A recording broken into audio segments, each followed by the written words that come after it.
And the weather forecast, it seems a cloudy, mainly dry night though, fairly good visibility. You're going to need that to keep your eyes peeled tonight, owls. Temperature 7 Celsius, 45 Fahrenheit. It's going to be a bit cooler on Monday with a top temperature of only 15 Celsius, 59 Fahrenheit. If you are going out to enjoy yourself, try and do it under cover, because you're going to need that. Light northwesterly winds, rather cloudy, some bright or sunny spells developing. Whatever your story, whatever you've experienced, this is the place. Alan Robson, Metro FM, with a Psychic Phenomena Special. Now, first of all, let me tell you, you know yourself that there is no one in this world more sceptical about things than I am, as I tend to question the socks off everybody that comes on about whatever they believe. Well, as sort of proof of the pudding, I was pulled to one side by a couple of lecturers from local universities, teachers, 2 members of the clergy as well, and at precisely 1 o'clock today, I was instructed in a way of concentrating and channeling your mind. Now, if you've got a dozen people together where you are, doesn't matter if you haven't, and you decide to concentrate on an article within the house, the likelihood is 1, 2, maybe more, will not be taking it seriously. They'll be thinking, oh, well, I'll go along, we'll just do it for a laugh. That will not work under any circumstances. You must be completely committed. You must clear your mind from any doubts and be absolutely certain that something is going to happen. Okay? If you do it with that thought in mind, something will occur today.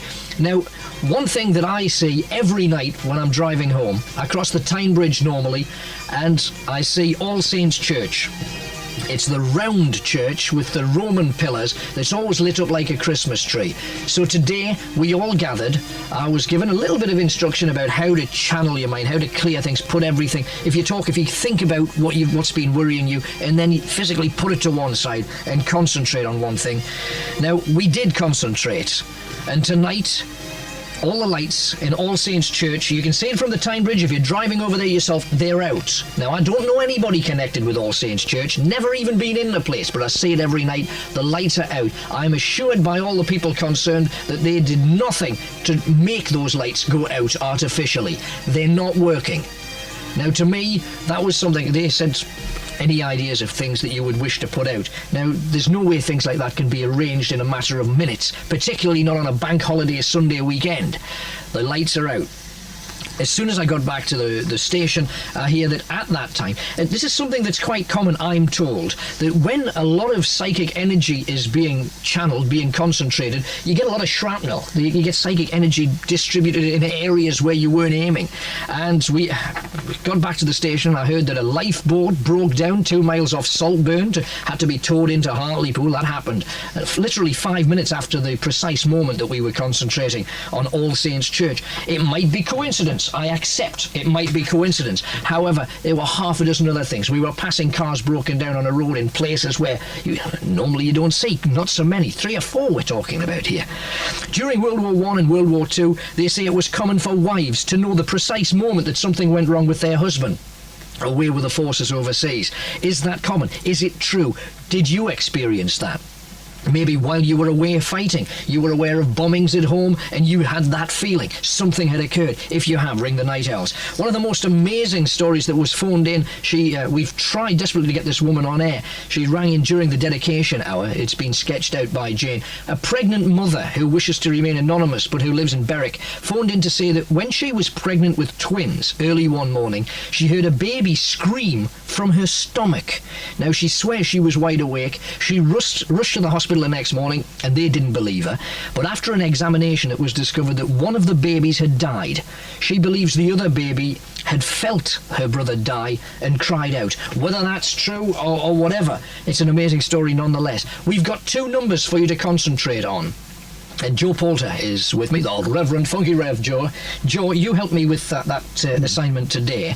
Now, the first thing we're going to do is get the Night Owls to try and read my mind somehow. Now, I don't know precisely how it's going to work. Tell us. Well, what I have here, as you see, is an ordinary pack of playing cards. And I am yes, it's the old pick a card joke. Right. No, I have removed from the pack the 4 aces. That is, the Ace of Clubs, the Ace of Diamonds, the Ace of Spades, and the Ace of Hearts. Right. And what I want you to do is, without telling the listeners, to choose one of these ace cards, and when you have chosen it, this card will be put in front of you, so it will be in your sight throughout this programme, and then we're inviting the listeners to read your mind to discover what this card is. Now, what we've actually got, what we're doing here, and I'll try and refresh your memory. The Night Owl's number you're probably more than well aware of. It's Tyneside 4883188.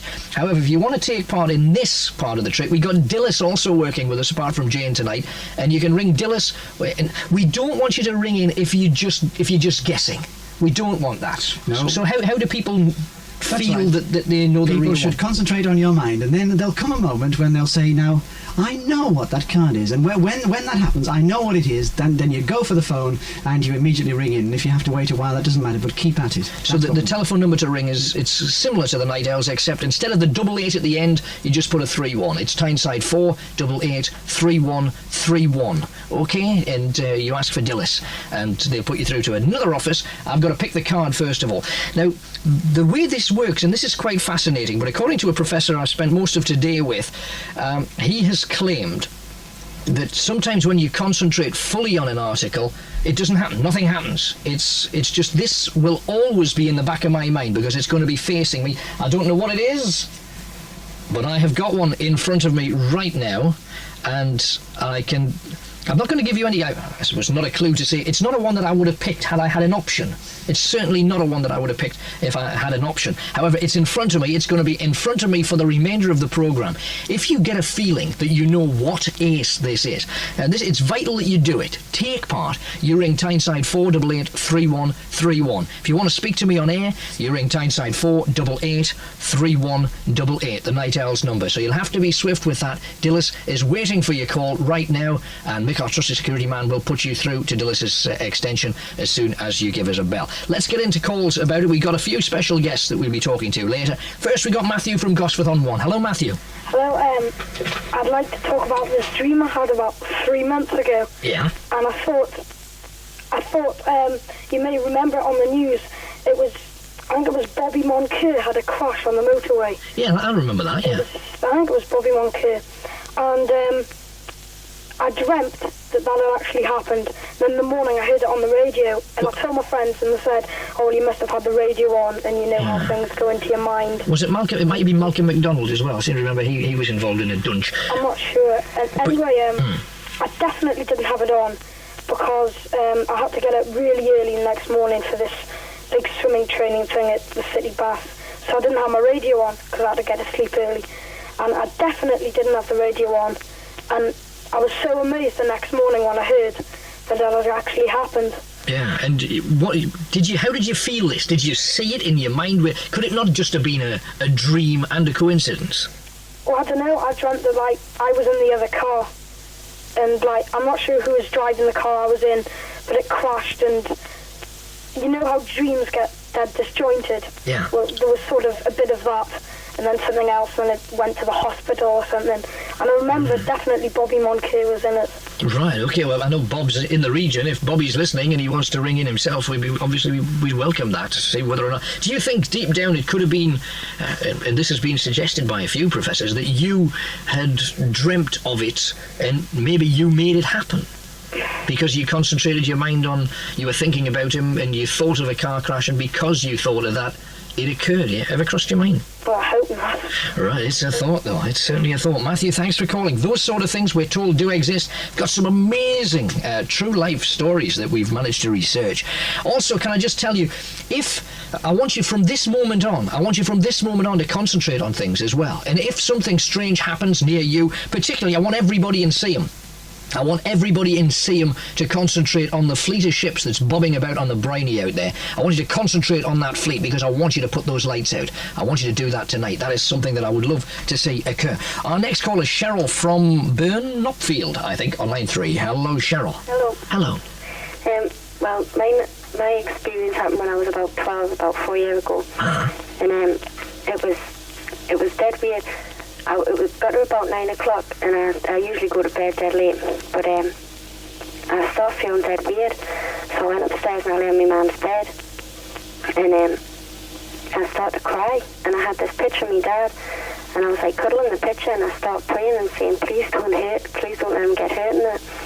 And then 2 days later, the Saturday, I just felt like going down my grandma's, and I went down my grandma's, and my dad was there, because like at the time he was in Ireland because he's in the army, and he got on, he mentioned Thursday night, and I just listened, because like on that night I'd been feeling ill, like bad, from about 9 o'clock till about 10:15, and he said that he was supposed to be going out at 9:30 with his mates, like for a drink down the pub, and they were going in the car, and his two mates would have been in the front because it was their car, and he would have been in the back with the video and the guitar. But about 9:10 or something, he started feeling really ill, and his mates came at like 9:30, and he just couldn't go, and then just as they were getting away, he started feeling all right again. And I just didn't know what to think when he said that. Yeah.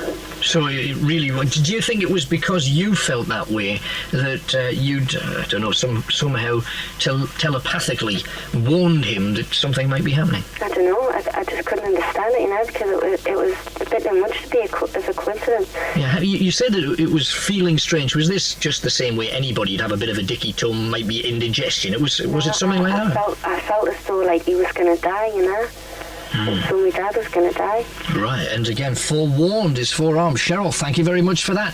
You see, now, don't think that what I want is just slightly to squeeze away from ghosts, because this could all be happening between your lug holes. So again, move slightly away from ghosts. We've got Terry, who's calling from Shiremoor on 6. Hello, Terry. Hello. Hello there. First time caller, Alan. Good lad, welcome. Well, I'd just like to talk about where my granny died, but it was about 6-7 months ago. But it was about, I went to bed, you know, and it was about 4 o'clock in the morning. I woke up in a deep sweat, and I'm normally a sound sleeper. Yeah, I've had dreams like that as well. Yeah, and I was just sweating, and I woke up at 4 o'clock, and I was just strange and all that, and I couldn't get to sleep for about an hour. But then when I went back to sleep in the morning, my mum woke us up, and she goes, son, your granny's just died.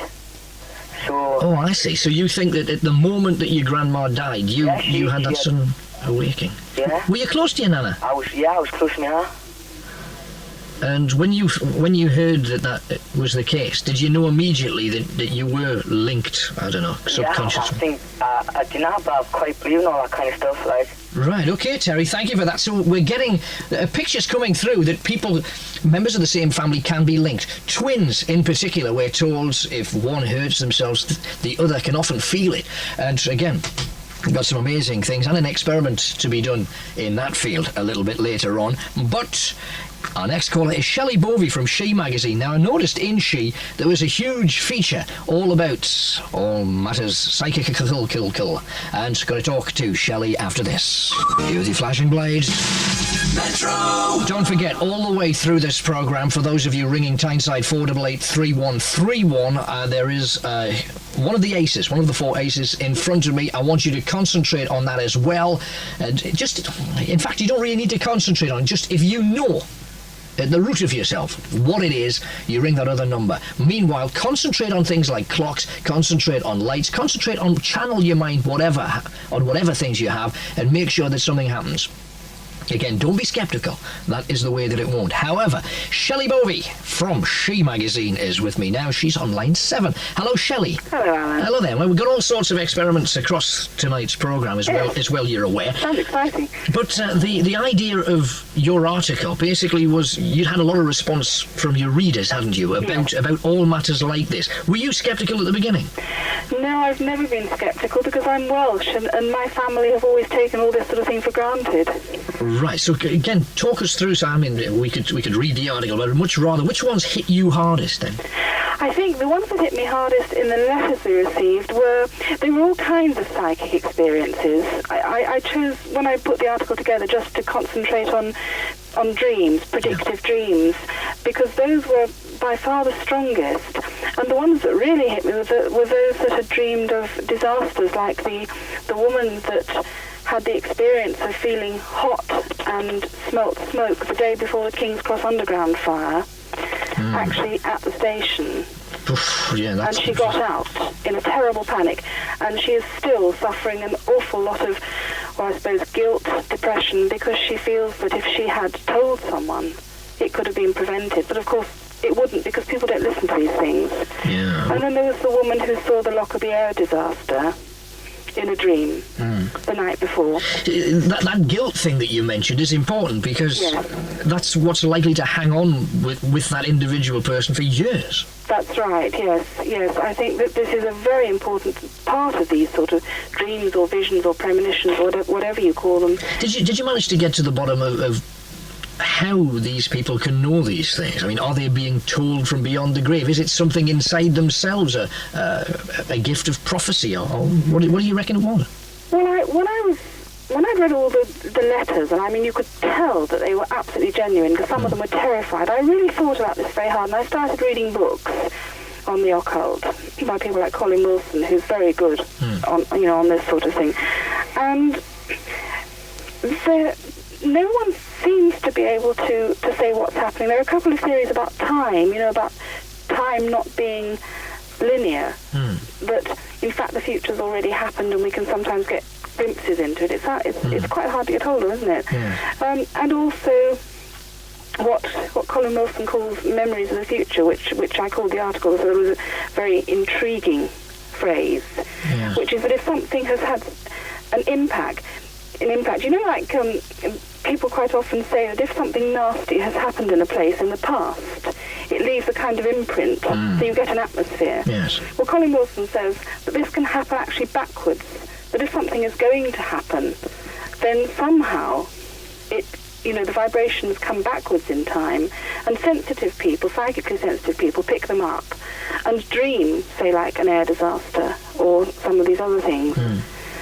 I mean, it's terribly hard to get hold of and understand, but I believe it myself because they're so accurate. Well, we've had an amazing incident on this programme when someone, about 2 months ago, foresaw the Enniskillen bombing. In Northern Ireland. They saw people standing by monuments paying tribute to the dead, then they saw smoke and people lying bloody on the ground. So it really is, it hits us because we've experienced something that didn't have an explanation.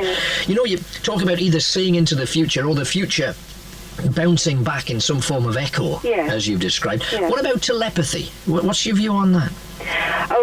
I think telepathy is absolutely indisputable. Did you know they found? I just heard this yesterday actually, and I don't know whether it certainly won't hit the papers for a while if it does, because you know how they're sceptical about these things. But they've isolated a substance in the brain called telepathine, which they think maybe, and probably is, the chemical that is responsible for the kind of brainwaves that actually result in telepathy. I think there's no doubt now that even scientists are beginning to accept that telepathy does exist because of you mentioned twins. Yes. There's no way that they can explain what happens when twins are apart and they both experience the same thing. There are such amazing documented cases of that. What about people who, and again, this is something that we've had recent experience of on the programme, people who can, without touching anything, can make things happen? And now we're all aware of the Uri Gellers of this world, but it's just that, do you feel that because of the space in our brain that isn't used, which seems to be the majority, that we can have an extra power that we haven't learned to control properly? Oh, I'm sure of it. I'm sure there's an enormous space in our brain for all sorts of psychic powers, for this thing of making things move. I've forgotten what it's called, but I know what you mean. Telekinesis, I think it is. That's it, yes. I think that we have... I think it's a primitive area of the brain that we did once use. And in fact, many so-called primitive tribes still do use it. They communicate by telepathy, and they don't think anything of it. And they think we're all peculiar. And I met a woman who'd been working in a very primitive part of Africa, and she was talking about the power of thought and the curses that people put on each other. And she said, and she was very, very straight-laced, very staid, not given to flights of fancy. And she said, I tell you, if someone out there wills someone else to die, it happens. Because they're so uncluttered by technology, by anything modern, that they haven't allowed that part of their brain to atrophy like we have. And I found that spine-chilling. I think it is too. Because we like to believe we're intelligent characters ourselves, because you believe it, and you obviously do, do you feel lacking because you might believe it, but you can't make it happen yourself? What I feel is that because I believe it, and as I say, because I was lucky enough to be brought up by a family that, again, because they were Welsh, they took it for granted. They were always telling me things that were going to happen. So it was quite a surprise to me when I discovered that other people didn't believe this kind of thing. I'd like to use this part of my brain more. We've done quite a lot of psychic features in She, and I've been involved in a number of them. And I think since then, I have become more psychically aware. Do you believe, though, that you talk about how maybe the future can bounce back, just to go back to that again. Yeah. Do you think we have any control over it? I mean, that we can, you say that if you think somebody's going to die and you concentrate to such a degree, it can happen. And there are cases, certainly. Do you think in the cases of causing disasters or causing accidents and the various feelings that people genuinely get, do you think that we have any control over what the future brings? I think, yes, I think we do. I think this gets into all sorts of really interesting fields of, predestination. Because, of course, if we say that we can control the future, then obviously there is no real predestination. But I think enough of the letters that we had at She, I mean, some of them, like the woman on the King's Cross thing, who was so depressed, she said, I feel I should have done something about it. And I suppose if you look at that logically, if she had gone to someone at London Transport and said, I've had this vision, there's going to be a fire, if they had listened to her, if they believed in such things, if they had closed the station, then obviously that disaster wouldn't have happened. And on a smaller scale, there were letters from, there was a very, very striking one, which we did put in the article, which stuck in my mind, from a young man who had this incredibly clear dream that he went to a certain cafe in France. He'd never been there before. But he saw it very clearly in the dream, sat down, had a cup of coffee. He was the only person in there. The door opened and a small man dressed in black came in. And he raised a gun. And this young chap realised that he was going to kill him, dropped his cup of coffee and ran for his life out of the cafe. Yes. Just thought it was a bad dream. And then about a year later, he was in France, travelling as a student, went into the cafe and found that it was the cafe of his dream. And he was trying to be rational and saying, don't be ridiculous to himself, sat down, and the black man, or man in black, came in. And he just ran. He just ran. I mean, probably just after wetting himself, yeah. I would think so. And that was so clear in every detail. And I think, you see, in that kind of thing, then obviously we can change things. I think so. Right, well, Shelley, thank you very much for that. Shelley from She, and we're much obliged to you for calling. Thanks for ringing. Bye-bye. So there, this whole thing that it's ordinary people.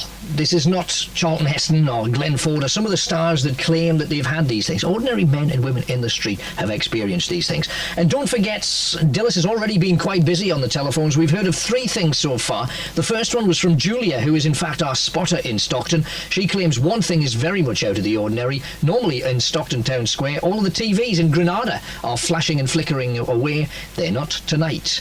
We got Martin Wilson from Bedlington. The light bulb, as soon as we were talking about concentrating, the light bulb by the side of his bed went off, and he's not sure whether he's going to stay with us till the end of the programme. But Martin, hang on in there. The thing to do now is switch another light. That's your bedside light. Put your big light on, and then have a concentrate on that. Then we'll see what happens. Shirley Dodgson from Acklam has also phoned Dilys, saying that outside the street light, she decided to concentrate on the lamp that is actually attached to the side of her house, but it's a street lamp, so she's got no control over it.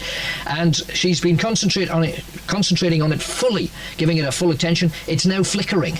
And I'm going to, apologies for language, I'm going to use her phrase. She says she's going to keep on with the bloody thing till she knocks it off altogether. Thank you very much, Shelley. That is the spirit. We have got Gwen from Cramlington who's on line 2. Hello, Gwen. Hello, Gwen. It's Graham. Oh, it's Graham. We've even changed your sex now. Is that not a miracle? Graham, welcome to you. First time call, I'm not nervous. Thanks a lot. You know Morris Dobson? Yes. Well, his son's about 10 inches away from us, Michael Dobson. Right. Well, you know, it's about the bumps in the night. Well, I'd like to talk about, my mum and dad used to live in, can I mention the street name? Well, don't give me the number, but you can mention the street. Yeah, it's Beaconsfield Street at Blythe. Right. Well, she used to live there, my mum and dad, in a flat. And the first time they moved in, they're just getting married, and they had my sister. they were just about, she was about 3 weeks old. And, well, they didn't know it was haunted.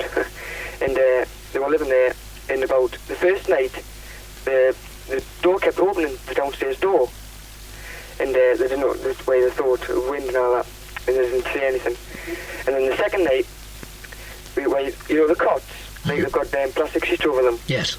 Well, my sister was in there, and it was full with water. The poltergeist had tried to drown her. And the last night, there was about 3 months I lived there, and the last night, my mum had stayed in by herself because my dad used to work night shift. And she heard noises, like squeaking in the landing. And she went out and looked down the landing, and she had seen the door opening and shutting. And she looked, and then she ran, got Archie and my sister, and ran out the door and read a quick note, and then ran out. My dad coming from night shift with the doors all open, the fire on, ash all over the floor, and all that. And my dad, the note had gone, and my dad didn't know where she had gone. And it's all right. Carry on. And my dad had stayed there the night, and then went to my granddad's the next morning, and about 2 weeks later, my mum and dad went over to get all that stuff away to move out, and there was a bureau office below that flat in Beaconsfield Street, and the bureau office didn't know that I'd moved out, and that had said, "Oh, there's been a lot of noise upstairs, haven't there?" She goes, "Well, it's not me, we've been moved out for about 4 weeks." And all that. And they found out later that an old woman had died there, and she wouldn't go away from the place, and they got a priest to exorcise the place. And he said to my mum, "We could either get away for 2 weeks, a year, 5 years, 10 years, but it would always come back to that place." And that's all I would like to say. Right. And Maurice Dobson, son, would like to have a word with you. Right, we're going to stick him on as well. Right. So a real life poltergeist. Thank you for that. Right. Hello. Hello, Alan. Right. Hello. So what would you like to talk about? Right, I was trying to put a request on before, right? And if I can't get one on any sooner, I'm going to get me dad to sing to you. Right, well, I think he's going to have to sing to me. It's the Lighthouse, Tyneside 4883188, and Maurice Dobson is a gaffer, but dedications first hour between 10 and 11. And again, we've got to be equal to everybody. We have got Caroline from Pension. Now, Caroline's a spotter. She lives basically under the shadow of that hill with the monument, and hopefully no sign of Lambton worms this evening. She's on 7. Hello, Caroline. Hiya. Hello, so you're going to be our spotter this evening? Yeah. So can you see the monument clearly from where you live? Yeah. And presumably it must be lit up, because it's always lit up late, isn't it? Right, so what you've got to do is keep your eyes peeled, along with a lot of other night owls. Any night owl that I would ask who can see Penshire Hill, they've got to focus their attention on that monument and really concentrate hard, because that is one that we would like to see done. We know that if it goes out, apparently great big huge wedges of Sunderland go out as well. Maybe your lights would go out, I would imagine, if you live in Penshire as well, if it does. So my apologies, but get ready, and you can blame it on nobody but yourself if you do. And listen, about how far are you away from it? Well, I'm at Tenham Farm actually, but high up. Oh, I see. I can see it. Right, so you can see it nice and clear. Yeah. No clouds, no mist, no fog? No, perfect. Good girl. So, Caroline, we'll get back to you later on this evening. Right. And just keep your eyes peeled and stand by your window. Okay. Okay, thanks a lot, Caroline. We got a few spotters out at things that a lot of people can concentrate on. We want Morpeth. If you live in or around Morpeth, you know Morpeth Clock Tower. Now, a little strange fact that we found out when checking it out. Do you know there's only 45 minutes in your hour? Because if you have a look between the 12 o'clock number and 5 minutes past, you'll see that there's only 3 little digit things, which means that's only 4 minutes out of every 5. But it does keep perfect time, we're told. But we're going to stop it. We're certainly going to endeavour to stop it. And Morpeth, you're a clever lot up there, so concentrate, focus your mind. If you live in Morpeth, the thing you must focus your mind upon is that clock tower. Think about it. Don't doubt for a second that it can happen. Concentrate on it. We want to stop that clock. And okay, we might get a bill from the Borough Council. let us worry about that. We want to stop that clock. Alan Robson on Metro FM, Psychic Phenomenon Special. And we've got Jeff from Morpeth. Now, Jeff is one of our spotters. He, I hope, is somewhere in Morpeth. Hello, Jeff. Hello, Alan. Hello. So how far are you away from the clock tower then, Jeff? Oh, I would say 30, 40 yards. Right, so you can see it nice and clear. And it is ticking round, is it? Yeah. It is, so it's working fine, and what we've got to do, obviously a whole host of people from around the district are going to be concentrating on that, aiming to stop it. Can you see the door? I mean, is there a door into the tower? There's a door at the front and there's a door around the back. We can't see the one around the back, no. Right, but I would imagine you will be able to see anybody approaching on either side of it. Oh, yeah, yeah. Right, so keep your eyes peeled for that, because the thing that we want to make sure about all the things we do tonight is that they're not fiddled. They're not fiddleable. So if you see anybody mooching around or climbing up the stairs or sticking lights on, because I would imagine in there there'd have to be one somewhere. Yeah. Just keep your eyes peeled, because we don't want anybody to fiddle the thing. Okay, it's got to be done decent. So I believe you're there with your lady wife? She's sitting in the car at the moment. And I've got my brother and his girlfriend with me. Oh, I see. Sarah, yeah. Brilliant. So it's a party as well. It's a party as well. Thanks very much for doing this. And if nothing happens, we hope that it does. But if nothing does, at least you will be there to prove that fair play has been carried out. Good luck. One thing's happened tonight, Alan. What's that? Your switchboard tried to ring us. We got through, and then the phone went blank. I could hear her, but she couldn't hear me. Oh. Concentration going the wrong direction. I think it might well, but Jeff, we shall try and put the Morpethians in the right direction, and thanks for being there. Okay. Give me regards to the rest of the family. Right on, thanks. Cheers. So there is Jeff. Jeff is our spotter in Morpeth. Again, we don't want it fiddled, this. No fiddly poos. We know that there's an idea that some people have said things like, I know what I'll do, Alan, I'll take a brick up and I'll smash something for you. Don't be stupid. We don't want anything like that. What we want to prove that this works. The brain, what's above your eyebrows and slightly under your pate. That's what we're trying to focus with tonight. So concentrate on it, and hopefully we'll make it happen. We've got a lady anonymous from Gosford who's on line 4. Hello, anonymous. Hello? Hello, it is you, yes. I'd just like to talk about our house. Uh-huh. Well, we live in quite an old house, and it's one of those houses where, like, you have the buttons. Mm-hmm. And you know when you press them, like a little bell rings in the kitchen. Oh, I see. Yeah, quite a posh house you must have had then. Yeah. Right. And but while we've been doing it out, we've painted over the bell, and like so you can't press anything. It's really stiff. Mm-hmm. But we went away for a weekend just to stay at our grandma's house. I won't mention her name though. And but while we were there, my father was just stayed in the house for a while, and he heard the bell tinkling, and he didn't know what it was. And so he went up and he had a look at the bell, and he pressed it, but he couldn't touch it. And so when he got back down, the bell kept on ringing. So he rang us up and asked us if we were playing games on him, but we weren't. And so we just wondered if like any of the other night owls had experienced anything like this. Right. What do you what do you put it down to? Do you put it down to maybe I'm a great believer in ghosts, and I just think it could be ghosts. So it's ghosts. You think it's dead, but it couldn't be the fact that deep down in your mind you know you've got this belief in ghosts, and you're making it happen subconsciously yourself. No, I think it is ghosts. I mean, it's a pretty old house, and I mean, like old houses are meant to be haunted and everything. Right, okie doke. Thank you very much for that. Now, that's Gosforth. Ghosts in Gosforth, maybe. But if you think about it, just ignore the fact that ghosts can happen. Ignore that. And just think for one moment that if you believe in ghosts, if you've watched films like Poltergeist and The Omen and all those sort of films, it's planted in your mind the sort of things that ghosts do. If 4/5 of our brain isn't being used, which is true, maybe a part of that brain can send out signals to make these things appear as if they're happening around us. Consider that. It might be possible. Tyneside 488 3188. See 'em. We want you to put those boats out. The boats are bobbing around in the sea. See 'em Bay. It's an international fleet. There's no way we could organise or fiddle anything of that description because they're all from different parts of the world and we haven't got one of these onshore, offshore twiddly-twaddlies. And even if we did, there's other people, radio hams, can tune in. I want you to switch all the lights off on those boats. So if you live in or around Seaham, concentrate on that. Because we've had a call from Michael Dobson who lives in Seaham. Apparently his lights have fused. He's checked all the fuses and all the fuses are okay. Now, I can't explain that, but there's a lot of psychic energy around. We want to try and make it happen. Let's see if we can. We've got Vicky from Ashington who's on line 8. Hello, Vicky. Hello, Alan. Hello. So I'm shaking here. It's unbelievable. What's happened? Well, there was 4 of us, right? And do you know the clock? Uh-huh. In the first hour. Yes. Well, it's, you know, the grandfather clocks. Well, it's a grandmother one. It's one of the small ones. Uh-huh. And it just wouldn't work. And then all of a sudden, we were all really this is God's honest truth, mind.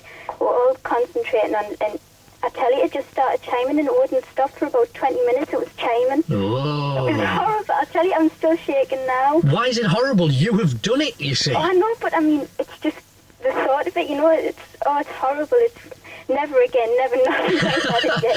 Yeah, but what you have done, you see, is you've used your mind and made something happen. You shouldn't be frightened of that. Oh, yeah. You see, I didn't believe it would happen, you know. I mean, I really put my mind to it, but when you first come up with that, I thought, oh, no, you know, I'm really sceptical. Ghosts and things like that just don't come to me. But I tell you, it was horrible. So the clock's stopped now, has it? It's stopped completely again. And you've done it after chiming. How long ago was it since it last worked?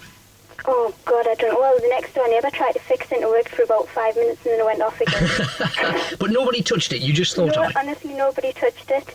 I mean, Jane heard it chiming. Yeah. But, hey, I tell you, it was horrible. Never again. I just... Right, Jane's still in the toilet then?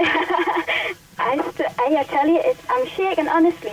Right. Nothing like it. It was horrible. Well, Vicky, you've done it. Congratulations. Proof of the pudding. It's happening. Things are occurring all over the northeast. We've had a lot of... Dilys has taken a lot of calls on Tyneside, 488-3131. Things are on the move. And don't think that this is a hoax or a stunt. Don't think that for a second. Because I'm telling you, things are going to happen tonight because you've got to be positive. That's the mistake I made. I sat at home when we were sorting out this, concentrating on things, not a sausage. The reason was because I didn't believe it. You've got to believe it. I believe it. It will happen. Make it happen. Tyneside 488-3188. In a second, we've got Caroline from Houston. Reg Williams and his wife Lucille were talking about the programme during the first hour. I think, codswallop, this isn't going to happen. However, Reg is a little bit unsettled and his wife Lucille is in a complete pickle because the fire and the television set have both gone off and they're freezing their buns, and it serves you right for doubting. Tyneside 488-3188. We have got Caroline from Houston on 3. Hello, Caroline. Hello. Hello there. Hello, I want to ring up about the dreams, the psychic dreams. Yeah. A friend of mine, she has psychic dreams, and apparently she says that a lot of them do come true. But anyway, she had a dream about my next door neighbour, and it was quite a nasty dream, and it had a lot of detail in it about someone called George with tattoos was going to beat her up and do awful things to her, and she was going to die because in the dream she'd seen this girl's grave, and, you know, all these... There was a lot of details in it. And anyway, this girl's husband, or ex-husband, sorry, he used to quite badly use her and beat her up, and he was called George. And her husband, our new husband, who's our present husband, was away at the time, and she was on her own with the kids and that, and she was absolutely terrified. You know, I mean, she came to me, and she, you know, the girl who'd had the dream, she hadn't meant any harm in telling the other girl about the dream. Yeah. You know, she thought she was doing it in all good faith to tell her, but she absolutely terrified this girl. And what I feel is that if people do have these dreams, unless they can do anything to stop the inevitable happening, then why worry people and why tell them? Do you know what I mean? You know, it did nothing but distress this girl for weeks until, you know, when her husband came home, he was very upset to think that he'd been abroad, you know, in Hong Kong. It's an awful long way. Yes. There was nothing he could do about it, and she was just stuck in, you know, everyone who had a tattoo she was terrified of. You know, but it was awful to see her in that state. Yes, I bet. But the thing is, we have heard that if you do have a vision like this, we should do something about it. We should act on them. But what can you do? Well, you again, if you have a vision about... life, and what's before you won't go past you, and so what was, you know, I certainly wouldn't want to know what was in front of me. Right. OK, Caroline, for that, thank you very much. Caroline wouldn't want to know what's in front. The King's Cross disaster, had they acted on that vision, on that dream, on that sensation that the woman had a burning, etc., something could have been done to save an awful lot of lives. In this case, on an individual basis, Caroline from Houston wouldn't want to know the answer. Would you? Tyneside 488-3188. We're getting a lot of calls through for the card thing. It's a card in front of me. It's one of the 4 aces. What is it all about? Tyneside 488-3131. You can speak to Dilys tonight and she'll take down anything, any strange things that happen. Lights go on, lights go off, fish tanks, things that would not normally occur, flickering. Just tell me, We're concentrating on a lot of different things. If you live in or around Penshaw and you can see Penshaw Monument, concentrate on that. Think about it. Think about how you would like those lights to go off. We would like to do that. The boats bobbing around in Seaham Harbour. If you live within sight of the coast of Seaham, keep your eyes focused on those ships, because we haven't got a spotter in that area. We had one, they have disappeared. However, we would like you to spot for us in Seaham. Please, if you see something happening there, tell us about it. We need to know. We have got Sheila from Bolden who's on line 1. Hello, Sheila. Hi, Alan. Hello. I want to tell you about an experience I had quite a few years ago. I was only, 13 at the time. And, my dad used to work abroad. And every time he came home, I used to bring good presents home and things. And he always seemed to bring home exactly what I'd wanted. And I says to him one day, I says, Dad, how did you know what to bring me? You always bring me exactly what I want. And how do you know what I want? Yeah. He says, because you tell me. But that's not the best bit of it, right? But that was what he turned around and said. He just said, because you always tell me what you want. And I didn't know what he was getting at, And then he used to work in Iran. And my mum went over for a holiday with him, And they were supposed to be there 4 weeks. And this night, my granddad was in hospital. He was very poorly. And this night he took a bad turn. And the hospital rang for my grandma to go and that, because they thought he was going to die. And my grandma couldn't get anyone to go with her, so she ended up just going on her own. Yeah. And that was like a fortnight into my mum's month's holiday. And the next day, my mum and dad came home. And everyone was surprised, what's happened? And my mum says, from 4 o'clock yesterday morning, that's 4 o'clock like their time, your dad starts shouting, all right, Pet, I'm coming. And I woke him up and I says, Alan, man, you're talking in your sleep. And he says, get up, get packed, we're going home. She says, don't be daft, we're going to that fortnight, man, you're dreaming. He says, no, I'm not dreaming, we're going home. Our Sheila's been over on my chair. She says, what are you talking about? He says, right, our Sheila's just been and seen this. And she was sitting in my chair by the fire. And we're going home now because there's something the matter. And bang on. Aye. That's right. Oh, so again, these sort of things are so common. There's obviously got to be something at the root of them. But Sheila, thank you for sharing that with us. If you've got anything that you'd like to, you wouldn't believe what's going on here. When you asked people to concentrate in Sunderland, my radio went off. It's a mains radio. It's brand new. No reason why it should. Phyllis from Sunderland phoned that in. Phyllis, thank you. Paul Norton from Ponteelan's been on. He was concentrating on a light in his bedroom. His sister came upstairs to say that the dining room light and the television have both gone off. That's within the same house. That's amazing. We know when we aim for something, we're not practiced at aiming at the right thing. So just be aware that things around what you're aiming at may occur, because we're all new at this. Anne from West Denton, her telephone's gone dead twice when she's tried to use it. So things really buzzing, really happening. We have got Julie, who is in Stockton-on-Tees, and she was on the Lighthouse the other night. You will have heard that. She's on 8. Hello, Julie. Hi. Hello. I believe you got 2 burly minders this evening. I have, yeah, but they're not keeping me very warm. Right. Okay, so what can you see from where you are in Stockton Square? Just about all of the high street, basically. Right, and you can see the clock tower? No, we can't. I can see the tower itself, but I can't see the clock because of the, the walkway alongside the shops. Right, so what are you going to do? Send one of the lads along there to check on it from time to time? Then? No, we can see it from the car. Oh, I see. From the... Oh, gotcha. The telephone box is nowhere near the car. Right. That adds to the problem. So you say that the lights in the Granada, or apparently the tellies in the Granada shop in Stockton aren't happening, and they normally would be. Mm-hmm. Anything else unusual you've noticed? Yeah, the telephone doesn't ring. The telephone doesn't ring? No. When your people have been phoning me, yeah, it hasn't rang. I've just picked it up when they've been there. Things are happening. Things are happening. So keep an eye on the rest of the high street, because as we've spotted, there's a lot of people been concentrating on particular things, and other things have been going off. We've already got the Granada shop and your telephone that's gone a bit wonky. What we will do is, therefore, we'll aim to ring. We'll try and give you a time when we'll aim to ring you if it's not going to ring, so that you can be there.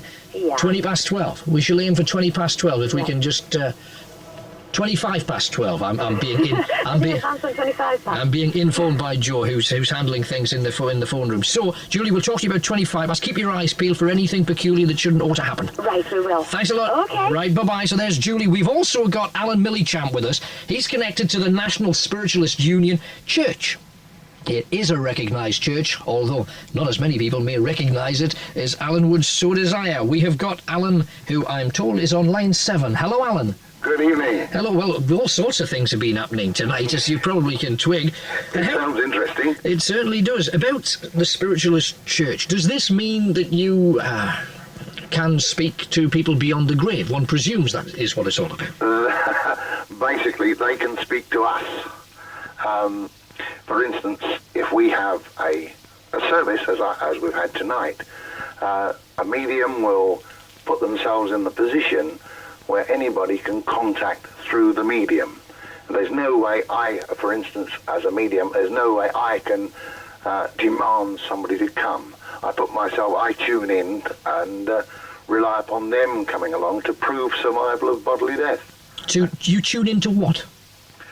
Basically, I just clear my mind of all the things that are worrying me, all my normal everyday things, and I let them give me images, give me pictures, give me little bits of conversation. How sure are you, though, that they come from beyond the grave? Because we've been noticing tonight that people can plant things in other people's minds if you believe in telepathy. Could it not be you are acting as a radio aerial, just picking up a signal from somewhere? Yes, that's quite possible. Can we just make the distinction between psychic reading and a spiritual reading? You and I are, as you found out tonight, and as your interesting experiments seem to be showing, we are a mass of energy, and we can, in some ways, quite often direct this energy. Somebody was talking about precognition. Somebody else earlier on was talking about how they all got together and made the clockwork. I can, and we all can. You can do it, and anybody else can do it. By being close to somebody, pick up some of their energy animation, so that, for instance, sitting next to somebody, I can pick up some of their pains or some of their thoughts. Now that is normal everyday thing, and that's what I call a psychic communication. Now when we come to the sort of work that we're doing, the spiritual communication, now firstly, I'm not, or a medium is not close to the person, so that any energy leakage, if you like, between people doesn't take place. And all the stuff that's coming through, all the bits and pieces that I get, are related to the person. Now, I won't know that person, and that person won't know me, and it will usually be things that always relate to their past life or relate to their relationships with others. Quite often, things come through that they can't, at that stage, say yes or no to. So they'll experience that in the future, then? Or no. It will become apparent to them later? They will most likely have to check up with somebody else. Right, can I just ask you, because we're heading towards news time, one thing I've noticed, you don't believe that this is a power of your mind that you have. You believe you are getting that message from someone else. It is my mind being used by somebody else's mind. And the mind that we're talking about is a discarnate mind, one that hasn't got a body. They're finished with their body. Right, so it's a spiritual. That's it. Right, Alan, thank you very much for that. You've been invaluable to us. We're glad we could get you on. We're coming up to news time, and thank you very much for your call. So there, people behind this that use this as, not as, I suppose, a tool in their everyday work. Ring the night hours now. Tyneside 4883188 for calls. Just drop the 88 and put a 31 on the end for experiences. It's the Night Owls Metro FM with a Psychic Phenomena special. Already, hundreds of things have happened. We've got them listed. We'll give them to you as soon as we get them. Just a few things. James Mulvaney, as long ago as 1872, could move plates, stop clocks and extinguish candles using only his mind. This is, again, our well-documented doings. Also, an experiment in Georgia, USA in 1921 saw a woman, Daniela Chizinski, switch on light bulbs in a house while she physically stood with a crowd outside. She put them off one by one, then switched them on again. We only use about a fifth of our brain. Imagine if we could learn to use it all. Brain power is claimed to have been used to attack people as well. We heard earlier cases of those who believe the power of brain can physically kill folk. Have a listen to this. One Polish woman, Krystyna Jankowska, hated another girl that she was at school with, and she wished that she could be attacked by lions, having seen lions tearing into some meat at a zoo. At that very moment, the girl, Krisha Rubens, was playing with her three sisters. They screamed as they saw her face being ripped open, huge claw marks tearing into her flesh. Her arm was torn open to the bone. The sisters at first, when she went on the ground, thought it was an epileptic fit until they saw the blood. Krisha Rubens died of shock and loss of blood. 3 months later, because Krystyna Jankowska could not live with it, she hung herself. Now, these are documented doings, and we've had more amazing things happening right across the northeast. However, you know, we were talking about twins. Well, we mentioned that we got Bill and Trevor Williamson. Bill is actually with me in the studio now. Hello, Bill. Hello. And what Bill is actually going to do... hang on. Robson hasn't set up the experiment, so just hang on 2 seconds. I shall walk across the other side of the studio, and I've got a bit of a feedback over your headphones, and don't worry about that. It's all part and parcel of this. What I've got is a sort of little cushiony thing for the desk. Now, we have got on the end of a telephone somewhere in Melbourne, Australia, we've got his brother Trev. Now, Trevor Williamson has not seen his brother Bill for about 7 months now, since he disappeared off into the wilds of Wanney. And what we are going to try here is to see whether or not the things that are experienced here, mainland UK, are exactly the same by a twin somewhere else in another part of the world. So, Bill, if I can ask you, just actually stick your hand onto there. Right. And now we know that there's a 6-second delay that we've already got on our system, and we also know if we add a couple of seconds to that for a phone call to another part of the country. So, again, Bill's got his hand on here. It's in a good cause, man. It's in a good cause. And hang on, we shall nip across to Bill. Just struggle in silence. Trev, where are you? So there's Trevor in Melbourne, Australia. I think that's conclusive proof, don't you? That's absolutely amazing. Now, that is a sort of a comical aside. We know there's a lot of people that are concentrating very hard. We want you to continue doing that. We want to put a grin on your chops too, because we've been trying all day to set up a twin by the name of Ian Brink, who lives in North Shields. Now, he had morning sickness when his twin sister was pregnant. He had all the labour pains as well. We've been trying to get in touch with Ian all the way through today, so we thought we'd put a grin on your chops at the same time of making a point that people can, and we've got more experiences that have been phoned in about that. Penshaw, we hope to be talking to a lady at Penshaw, our spotter, to see whether anything has changed. Caroline, we hope to get her fairly soon. However, our next caller is an anonymous gentleman from Gosforth who I believe has some powers of some description. Hello, Anonymous. Hello, Alan. Hello there. Well, it's all been sort of like part of our family experience as far back as my grandmother and much earlier. We've all had a sort of like second sight. It's been sort of our inability to feel changes in people's lives. What do you mean, feel changes? Well, in my case, I see exactly what's to happen to them, especially me. In my sister's case, she hears voices telling her. And in my mother's case, it's a feeling she has.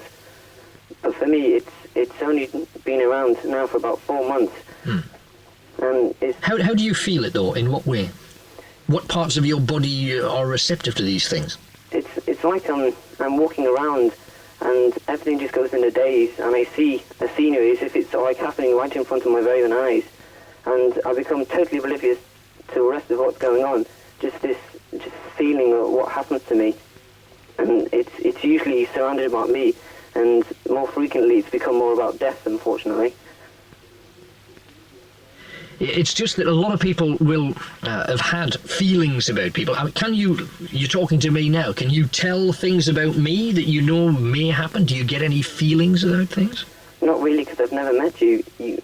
So you'd physically have to have some contact? Yes, I mean, not wanting to be impersonal, but you don't mean anything to me. I mean, you're not part of my life.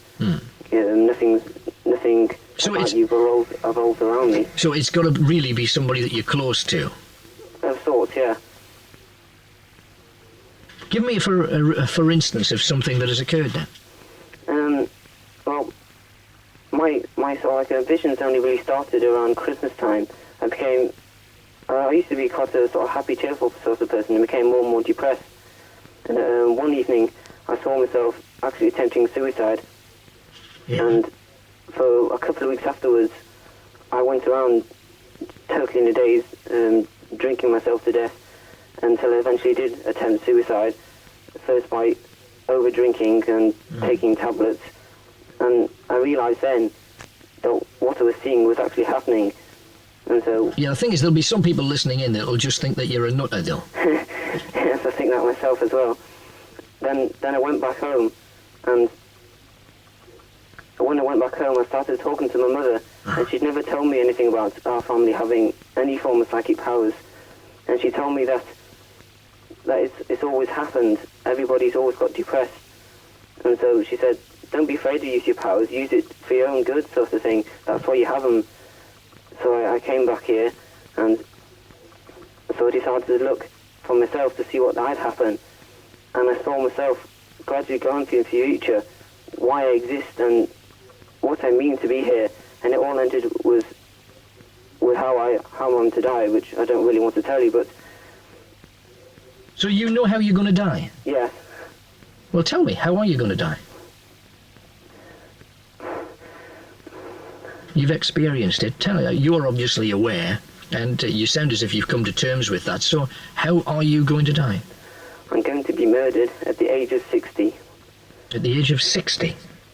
And you're certain of that? Positive. And how did that come upon you? Was that a dream at night time? Was that something you experienced when walking down a street? Or how did it hit you? I was just sitting around in my bedroom in the afternoon, and it hit me then. I just was slumped down, and everything went very hazy, and everything around me just disappeared. And then it just seemed to focus on an old man, which I recognised instantly as me. And then I was in a crowd of people who all seemed to recognise me and were all around me. And they're all not so much my friends, more part of me. And then somebody just pushes their way through and kills me. What, how? With a gun, with a knife? I couldn't really see. It just felt like part of them was outstretched and sort of like went into me, and then it just stopped and went all blank. And I don't know whether I must have fallen asleep at the end of then, because it was about daytime when I saw this, and by the time I woke up it was pitch black and I couldn't see anything. Right, so again, would you consider that the power that you have to be, I don't know, a gift or a curse? I don't see it as a curse. I don't see really as a gift. I see it as something everybody has. And some people know how to, well, not so much know, it's more in tune with their brain than in others. Right, okay, fascinating to hear from you, and thank you very much for that. You would not believe how many things are happening. You know, we were talking about Jeff at Morpeth. We know that it's unfiddleable. We cannot get somebody into Morpeth Clock Tower because Jeff, who's our spotter there, can see them.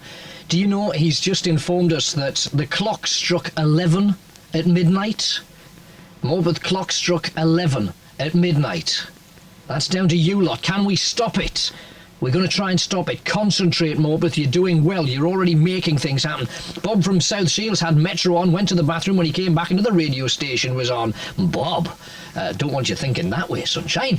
And also concentrating on a picture clock on the wall. Cheryl and Mandy and Jarrow, it suddenly tilted over to one side. They were concentrating on it, and there you go. Things are happening. I told you that they would. This is not a publicity stunt. This is not. We're not in association with the Sunday Sport. This is serious stuff. These are real people doing real things. You may think, thousands of coincidences? If you think that, you're stupid. Tyneside 488 3188. We have got Ron Spencer now. Now, Ron is a member of the Inner Magic Circle, psychic entertainer, conjurer par excellence. This man knows his potatoes. He is a star, one of the big names in the magic world in Britain today. Ron is on line 8. Hello, Ron. Hello there. Hello. Now, things obviously are occurring here. Yeah. Now, you are capable of making things occur using a whole host of different methods. What do you think about psychic powers using the mind to do things? Because you use all parts of your body to do things, don't you? Yes. I believe there are some people have extra abilities to divine people's thoughts and so on, but I don't think they are extraterrestrial forces. I think they are strange powers within the minds. For instance, the hallucination that the last caller had about his death and so on, it's all within his mind. It has no objective reality, but for him it's very real and is being created by his mind. So is that something that you tune into yourself as an entertainer? You tune into the wavelength of an audience and make them believe things are occurring? Absolutely. And also you can get intuition. It's not the same as clairvoyance, but you get a feel about an audience. And also you get a feel about what people are thinking. You can use body language. You can see the way they're dressed. You can use what we call the bunkum effect. That is that certain things apply to everyone, although you may think they only apply to you. For instance, I can divine now, and having not seen you, that you have a scar on the inside of your left knee. You have a look and you probably find that so. Yes, I have, actually. You see, so psychic powers there. Now, how do you know that? Because I've never spoken to you before. No, that's true. Well, there you are. You see, that's a strange intuition that's come over. But most members of the magic fraternity can do that sort of thing. But we don't claim that we have powers from outer space or disincarnate spirits.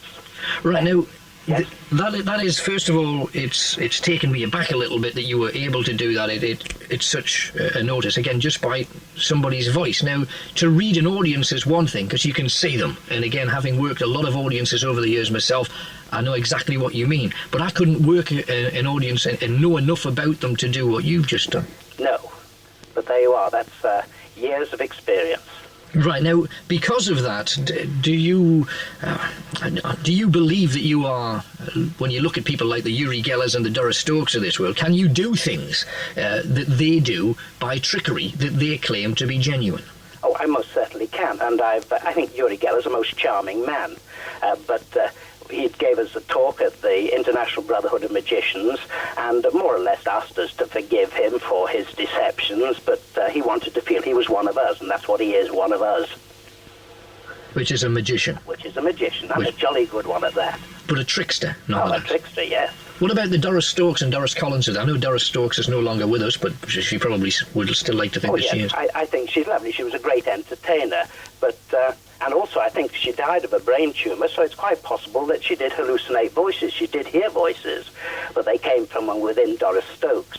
I've attended public seances of mediums, and I'm most unimpressed. They make generalised statements, or they have some prior knowledge. They've got it from the local spiritualist church, or again they read people, but not from disincarnate spirits. But if they want to believe that, I won't quarrel with them. And I think Doris Stokes probably did a lot more good than harm, and I thought she was a great entertainer. Yeah, but again, it's a good entertainer rather than somebody that has had, I don't know, some supernatural gift from beyond the grave. I would think so, yes. What about yourself now? I suppose as an entertainer, were you, if you had a stage in front of me now, you could whisk something. Is there something you can do, sort of long distance? Yes, I think so. Could you perhaps, I don't know your birth date, could you perhaps, do you know your zodiac sign? I do. Well, can you imagine it pictured up, see it written, really strongly written up in letters, and try and project it to me? I will concentrate on the wording of what that sign is, and right. I'm doing that now. Right. Now, is there an R? Yes. Yes, and an I? Yes. And an A? Yes. And an S? An S? An S. S for sugar? S for sugar. No. No. There's an L. There is. And I think you're a very balanced person. I think we have a lot in common. I would think, is your sign Libra? It is. Yes. Well, there you are. That's read over the distance. No, that is clever. That is clever. Now, some would say this is sort of like one of those TV games, quiz games, where you pick a letter and you've got to fill in the blank, like a crossword puzzle. Yes. But I still can't see how you would do that, get one wrong and still be bang on the button. That is very, very... I'm not going to do yours. But it is quite amazing. You describe yourself as a psychic entertainer. Yeah. What does that encompass? Well, it means that, first of all, we don't make any claims for supernatural powers, and we do it to entertain. My wife and I do a mind-reading act, and we call ourselves Minds in Harmony, and people select occupations, and while they're blindfolded, mime them, and my wife guesses what they are. Or they choose a country in the world, and my wife takes them on a journey there. So we call ourselves Minds in Harmony, and we do it for fun. We get a lot of laughs, and we get paid for it. And therefore, I would say that's why we call ourselves psychic entertainers. Putting it into perspective. Ron, we must take my leave of you there, but you have amazed us, and I'm not at all surprised. Congratulations to you, and thanks for calling. Thank you, and all the best. And all the best to you. Ron Spencer, a magician, and by Gummagoodin. On line 7, we'll just check across with Caroline, who's on Penshaw Hill. And don't forget, we've been trying to focus our mind on Penshaw Hill. We want something to be done. And I know, Sunderland, that most of your lights will go out as well, because it's apparently linked to the same system. But we have Caroline, who's on 7. Hello, Caroline. Hi, it's just gone off. It's what? It's just gone off. What? You're joking? No. Is your house lights working? Yeah. They are? Uh-huh. Can you see any more of Sunderland? I mean, how much of Sunderland can you... Most of the lights are still on. I can see all the lights. Right, oh, around it, so. that's all right. So, when did it happen? Just now, just before you come on the air. Oh, that's amazing. So, did they go out one at a time? Did they all just go... They all went off at once. That is absolutely fabulous. Congratulations to you, Caroline. I don't know whether it was you. Were you thinking and concentrating as well? Or? I was staring at it. You were staring, and that's the thing. A lot of people are concentrating, and that's... I'm in a good mood. Well done. That is brilliant, Caroline. Thank you very much for that. What we've actually got to, what you've got to do is, I don't know. I suppose now that they're off, we've got to put them back on again. Can you see if people are going up there or not? I would imagine. Oh, they come back on. One's just come back on. What? They're on now. One of them's come on. One of them. Right. Oh, well, they're all on now. They're all on. Yeah. Are you having me on here? No, they're all starting to come back on again. Oh, get ahead of that. We'll take them off again. Come on, if we can do it once, we can... Oh, blimey. Can you see, like, cars coming up or out like that? I mean... No. There's not. Absolutely superb. Caroline, thank you very much. Keep your eyes peeled. Okay. Oh, right, see 'em. How are you getting on? Those fleets of ships, they're somewhere out there in the harbour. We've been trying to put them out. Things... Oh, I'm going to need to lie down after this. I'm going to take a break. We have got Miriam from Chapel House, who's on line 5. Hello, Miriam. Hello, Alan. Hello there. Hi. I've been terrified to concentrate in case I saw another radio. It's so absolutely frightening. It's amazing.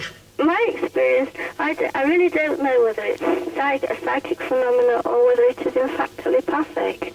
But many years ago, I was going into hospital and I knew that my mother would be very worried, and so my sister and I protected her, and I said that I would write and say that I was going to the cinema, which I never did, you see.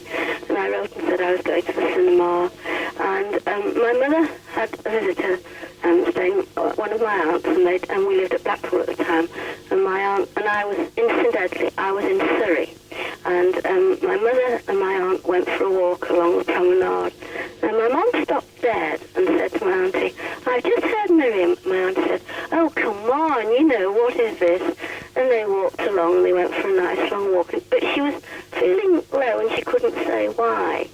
Anyway, on the way back, my sister I had a friend who had promised to ring my sister when I was out of the anaesthetic, and my sister thought she would go down the road to see if she could meet my mum.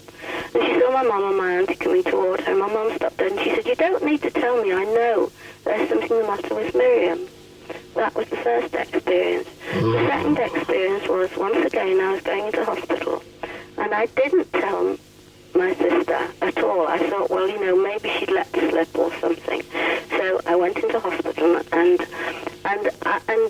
even if even if it had been telepathic in some way, I didn't know that my mother had planned to go to stay with her sister in Yorkshire. And my mother made the journey to Yorkshire, and I was in hospital, and I had this operation. And my mother got to my aunt, and my aunt said, "You're going to have a cup of tea?" And she said, "I don't want anything. I feel terrible. I feel as though I've got a great load on my shoulders." And she said, "I think I'll go to bed." And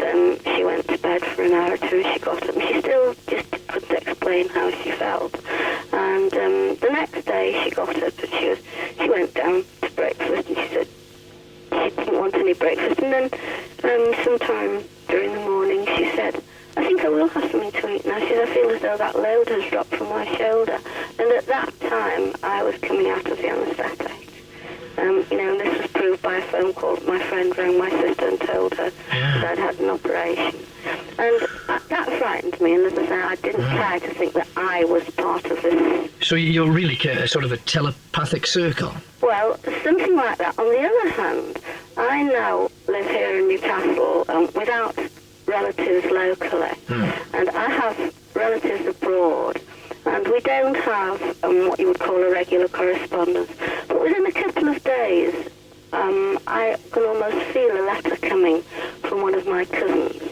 And I've got a very close friend with whom I worked for several years, and she went to live in Lincolnshire. And if I get her on my mind, for a couple of days, I'll pick up the phone, I'll ring Jean. I can ring her and she's actually writing to me. Right, so again, it just seems, though, that you have this ability to plug in, to tune in to whatever it is that we're talking about here. I can even think about people and the phone can ring and they're at the other end. Right. It's most peculiar and I'm frightened. And you are frightened of it? Yes, I am frightened. I try not to think about it. Right, Miriam, we must move on, but thank you very much for your call yet again. Thank you. Well done. So Miriam frightened, even though she believes she may have something like this. Now, one man who, again, is a very modest gentleman, is the name Malcolm Smith. Now, he's a healer, and he's got a book published about such things that was published by someone that he helped. Now, let's just talk to the man. I think you'll find him fascinating. Hello, Malcolm. Hello, morning. Good morning. Good morning to you. Thanks for being with us. Now, as a healer, how does it work? I mean, how does is it something that, is it just by touching somebody? Is it because you have a doctor's ability somehow? How does your powers work? Well, basically, it's a gift. Yes, by touching, laying on the vans, and also by absent healing, where you just sit and pray for people, at night time usually. So you pray for somebody, presumably you're a great believer in God. So is it God that works through you, or you work through God? How does it happen? Well, both. I think the source of the healing is from God. Being a spiritualist, I believe that the administration of the actual healing itself is done by doctors or surgeons, what's passed over into the spirit realms. Oh, I see. Right, so you're taking their experience from the other side, or from spirit? Well, what they're using me, I'm being used as a channel. I can't heal. At best, I'm just a privileged bystander. I think I'm just being used as a medium, like use the radio as a medium to pass on whatever you want to pass on. Yeah, but you also have the ability. You're charged with sufficient power. You lights dip on and off when you walk in rooms, I'm told. They used to do. Oh, that's some fantastic experiences. The clocks altering time. One house I went to, a policeman's house, and while I was healing the policeman's wife, the telephone, which was on the settee, just started bouncing up and down for about 20 seconds by itself, And this is some sort of energy from you? Well, it's some kind of energy, obviously. Yeah. I've tried to figure out why it happens. It's got to be some kind of energy. Yeah, from me, I don't know. You know what? When we talk about faith healers, and I suppose the most common criticism is they say, "Oh well, that person wants to get better anyway. They believe so strongly in the healer that they get put right. It's not really an ability. It's just they want to get well. They have such a belief, a faith in the healer that it's going to happen." How do you answer that? Well, it works on animals and babies. In fact, most animals, it seems to work better on animals than humans, actually. And they've no belief, they've no faith. Yeah, it's hard to sort that one out. Yeah. Now, this thing about churches, though, a lot of religious people will immediately have you targeted as a charlatan right now, won't they? Why is that? Because they don't believe that in the spiritualist church will believe you. From the other faiths will be a lot more sceptical, won't they? They may be sceptical regarding me claiming to have spirit surgeons working with me. Yes. Having said that, I've been healing about 10 years, and I've seen about 14,000 people, right? Now, out of 14,000 people, there has on at least 7 occasions, one man, I think he's a spirit surgeon, materialised in solid form. And the description of him, always been exact, never varies. Yes. So, who is this guy? Yeah, it's a fair question. Yeah. This thing though, you seem to say that you're a pawn basically working on behalf of the others. You say it happened 10 years ago. Yeah. How did it just suddenly hit you, or what? No, we went to visit a relative a few miles away from where I live, and we got there, and this lady sat in the house having a drink of tea. A friend of hers, never seen her before. Turned out she was a medium. And she told me that I got the ability to heal the sick by the laying on of hands. Well, I thought a load of rubbish, you know what I mean? Didn't believe her.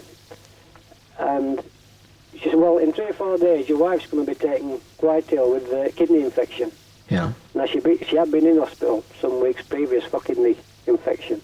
And she said, when the pain comes, you put your hands over the kidney area and you just see what happens. Yeah. And it happened like she said. I tried it. My wife said this terrific heat came from my hands. I never felt a thing. Uh-huh. But within 2 or 3 minutes the pain never came back. So I thought, well, that, just a coincidence. Yeah. So over the following months I just kept it to the wife or the kids in the family. Uh-huh. And after about 10 months, my eldest girl, who was 7 at the time, I gave her healing for bronchitis. And next morning she woke up. She says, Dad, I woke up in the middle of the night and there was this man stood over my bed. Now this was the first sighting of this chap I've just mentioned, All right. I says, she described him, and she said that he had his hands on her chest and they were red hot. I said, no, you've been dreaming. She said, it weren't a dream. And I said, you've been dreaming. Well, the previous night we had things starting to happen in the house then. We had wall plaques being thrown about, doors banging. We used to go out, we'd come back, all the lights were on, which were previously switched off, bath taps running. The crescendo came, one night we heard, it sounded like a man walking up and down stairs, banging on the staircase with a stick. Went on for about 5 minutes, my wife says, get out of bed and see what it is. I said, you get out of bed and see what it is, you're not making the door. It was quite frightening, at the time quite frightening. Yeah. So that I thought, enough's enough. So I went to a spiritualist church, never been before, didn't know what to expect. They said that there were some prayers out for it to stop, which it did. I got involved with the movement and... Away you go from there. Absolutely amazing. Thank you very much for talking to us, Malcolm. It's absolutely amazing. And we do know that your book, Healer by Malcolm Smith, is available too. Thank you for talking to us.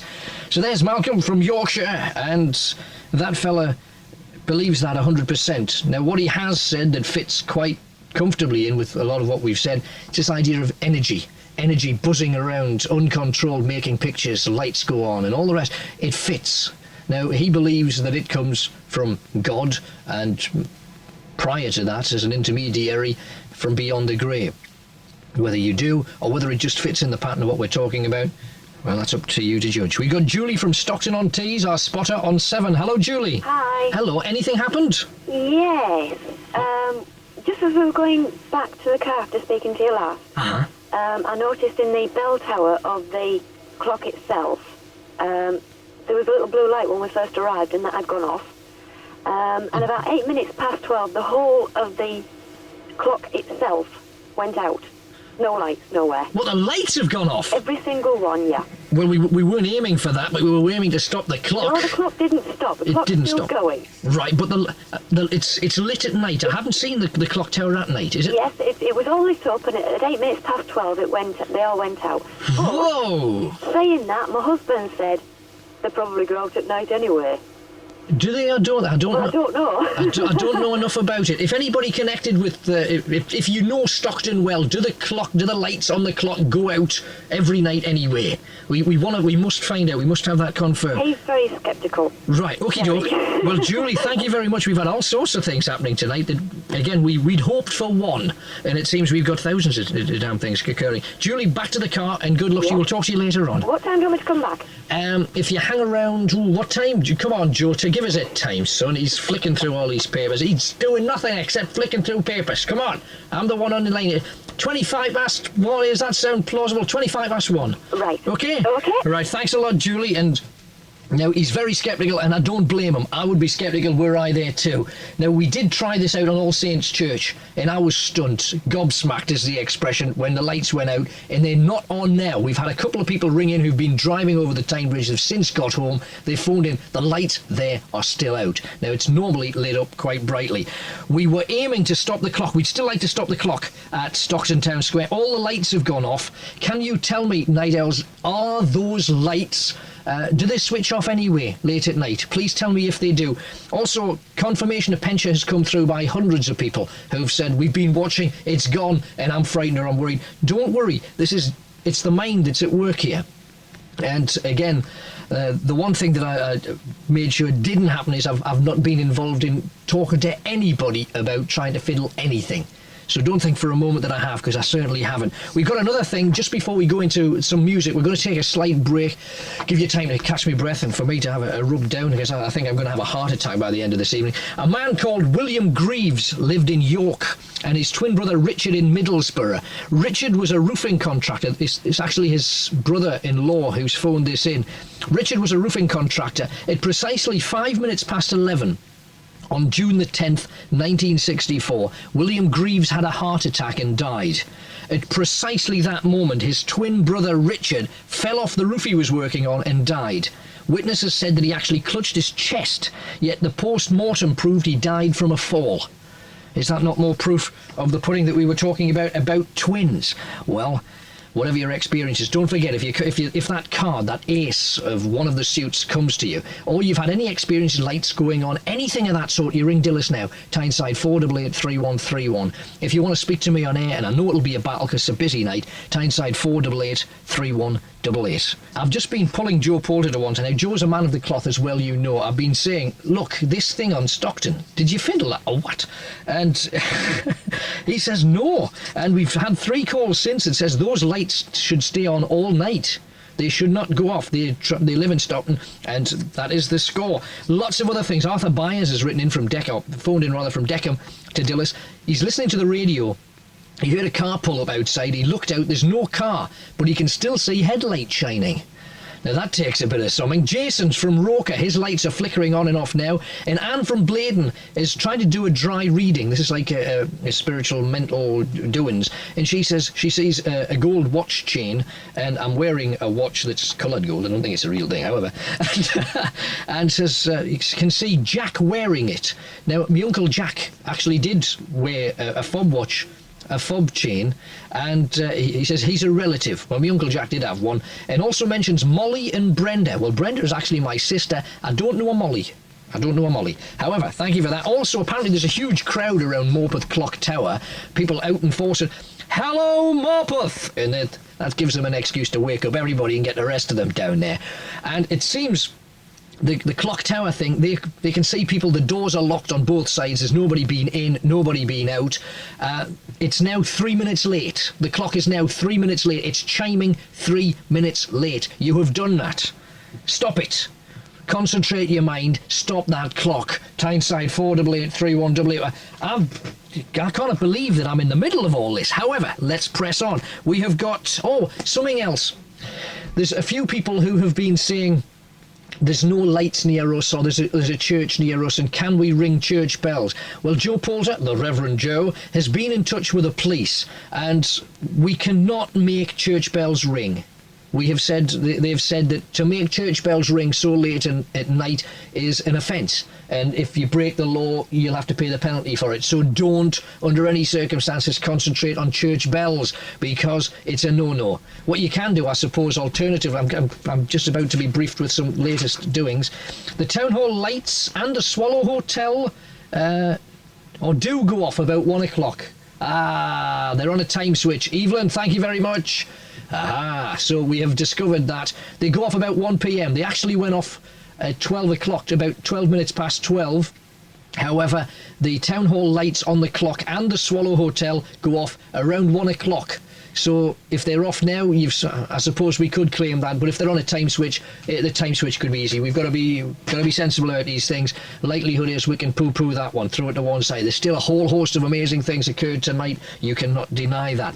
The thing though about the bells, don't bother with the bells. Okay, forget the bells. No bells. Don't ring them. The other thing that we want to be sure is, if the police say that they can't have us ringing bells, you can turn their little blue lights off. Okay, so concentrate on the policeman's little blue lights and it serves them right. Tyneside 488 3188. If you can do the siren, we can have a bank tonight. Tyneside 488. That's a joke. Tyneside 488 3188. With the little blue lights, you can work on them. Christine from Blakelaw is on line 8. Hello, Christine. Hello, Alan. I think that one. Oh, hello. I'm sitting here in the dark and I'm watching the street light. Willing not to go off. However, I haven't said that. I think my fridge might have gone off. Your fridge?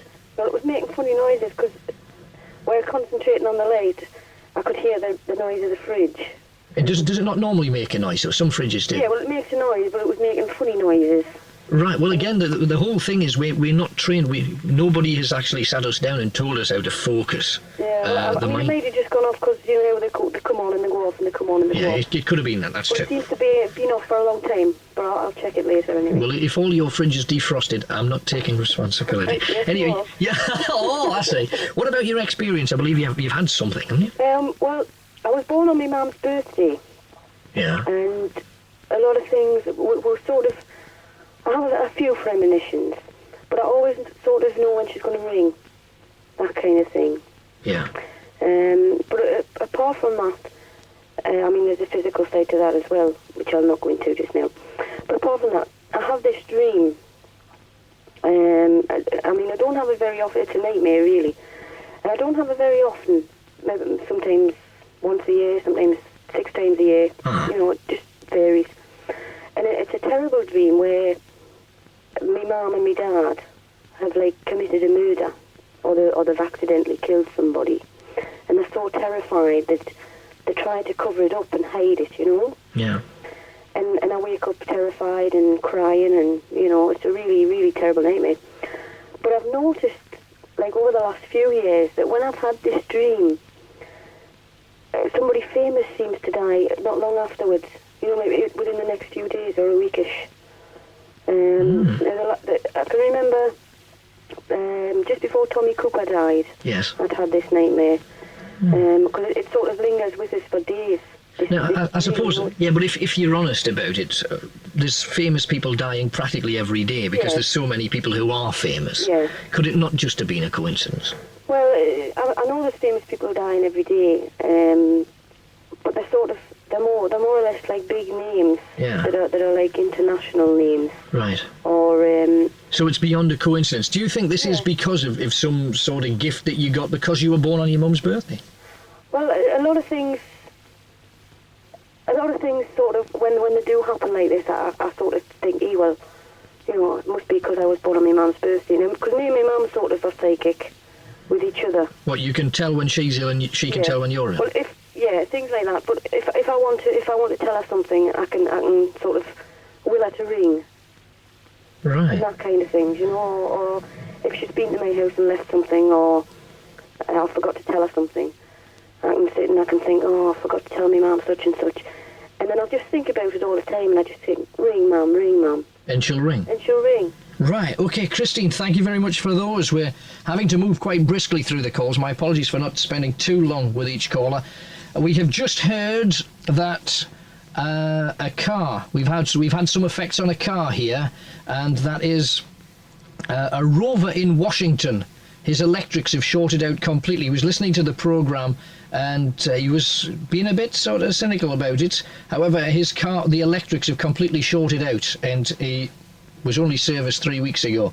So there you go. There's a rover broken down in Washington. So it's on that main road. You will pass that if you're driving in that direction. We've got Colin from Felling who's on line 7. Hello, Colin. Can you hold the line to turn the radio down? Right, okay, Colin, but be swift. Right, Colin's running across the room to knock his radio. We should have just concentrated on it. The way you lot are going, you just scored a direct hit. Anyway, here's the man. Right, I've got you. Right, Colin. You had a gentleman on who was talking about psychic power. Uh-huh. He said he was a psychic entertainer, is that right? That is right, yes. Now, I don't agree with what you said. That's all in your own mind. Because since 1976, I've had 5 or 6 premonitions, and every one came true. Like what sort of premonitions? About what? Well, I'll try and explain. First of all, in 1976, I knew that my mother wasn't well. And on one Sunday night, I felt totally lost and sort of getting the feeling as if I was at home and, say, one of the relatives had died. And you were sort of there and you were suffering from shock. And, as people do, they feel totally lost. Now, I was in Harrogate at the time, and obviously my mother was here in Gateshead, so I thought, I wonder if she's gone. So anyway, I had a word with my house parent, and he knew, but didn't tell us that, things were pretty serious. Anyway, the next day they confirmed it that my mother had died on the Sunday. So, and you're absolutely sure that this wasn't... You knew your mum was ill. There was no way that you could not have maybe foreseen that health problem would lead to death? Well, the attitude I took was basically, Alan, you don't know the circumstances because you're not there. But I knew that something was happening. Right, but this power that you feel, this thing that you sense because you know, how do you know it? Does it come to you again in a dream? Is it words spoken to you? How does it hit you? Well, it sort of hits me sort of in both ways. It's sort of a dream. I mean, I told you about the dream which I had in September last year, which came true. Right. It also happens in words, in sort of a visual voice sort of thing, which points certain things out, and obviously at the time you think, oh, I'm doing it myself, pass it off. Yeah. And then when it happens, it hits us like a bombshell. But the thing is, one incident I did have was 1981. I was on the guide dog waiting list to go for a guide dog. Yes. And I got a vision of 4 weeks. Well, there's 4 weeks in the month, and I got a number 7. That's all I got. Mm-hmm. And I got a letter to go for guide dog training in July 1981. Now the funny thing about it was, with me being totally blind myself, people who can see can visualise letters of the alphabet in print. Well, I don't. I visualise them in Braille. Yes, right. And I got 3 letters, which was S, L, and M, and the guide dog's name was Lovett, spelled Lovett. Now, another experience I had very quick was I came back and I suddenly found out that my cousin had married, and I met his wife, and she said, I'm going to have a baby. So straight away I said, when you do have a baby, it'll be a girl. So again, she says, well, I would like a girl, but she says, I think it'll be a boy. When it was born, it was a girl. Right, so you've scored a number of direct hits, and thank you for that. Colin, we must move on again. We've got loads of people with a lot of things to say, but thank you for dipping in. What this demonstrates is something that I wasn't sure we'd be able to actually illuminate for you. One of the professors we were talking to, we certainly hope to be talking to Professor Archie Roy from Glasgow University a bit later on in the programme about this. Where does science stand on it all? Whether is it true, is it false? We shall find out. But Colin there from Felling is completely blind. Now, this is a gift, and what we're told is if somebody loses their sight, their hearing, their speech, their other gifts, they microscope, they increase to sort of fill in that void behind it. Now, could this be proof of it? If we have the ability of another gifts within our mind, is it not also conceivable that if our smell, our taste, our touch are enhanced by losing another sense, that this 6th sense would also be enhanced? Tyneside 488 3188. we're thinking about. In a second, we've got Mark from Lanchester. This. You with your flashing blade. Metro! Now, you may hear a little bit of noise in the background. That is because, for a variety of reasons, we're running a tape of tonight's programme, so Joe's fiddling about noisily fiddling about. Shut up! In the background. It's a psychic phenomenon. I know it is. We've got Mark from Lanchester who's on line 1. Hello, Mark. Hello? Hello there. I'm going to talk about twins. Yes, what about them?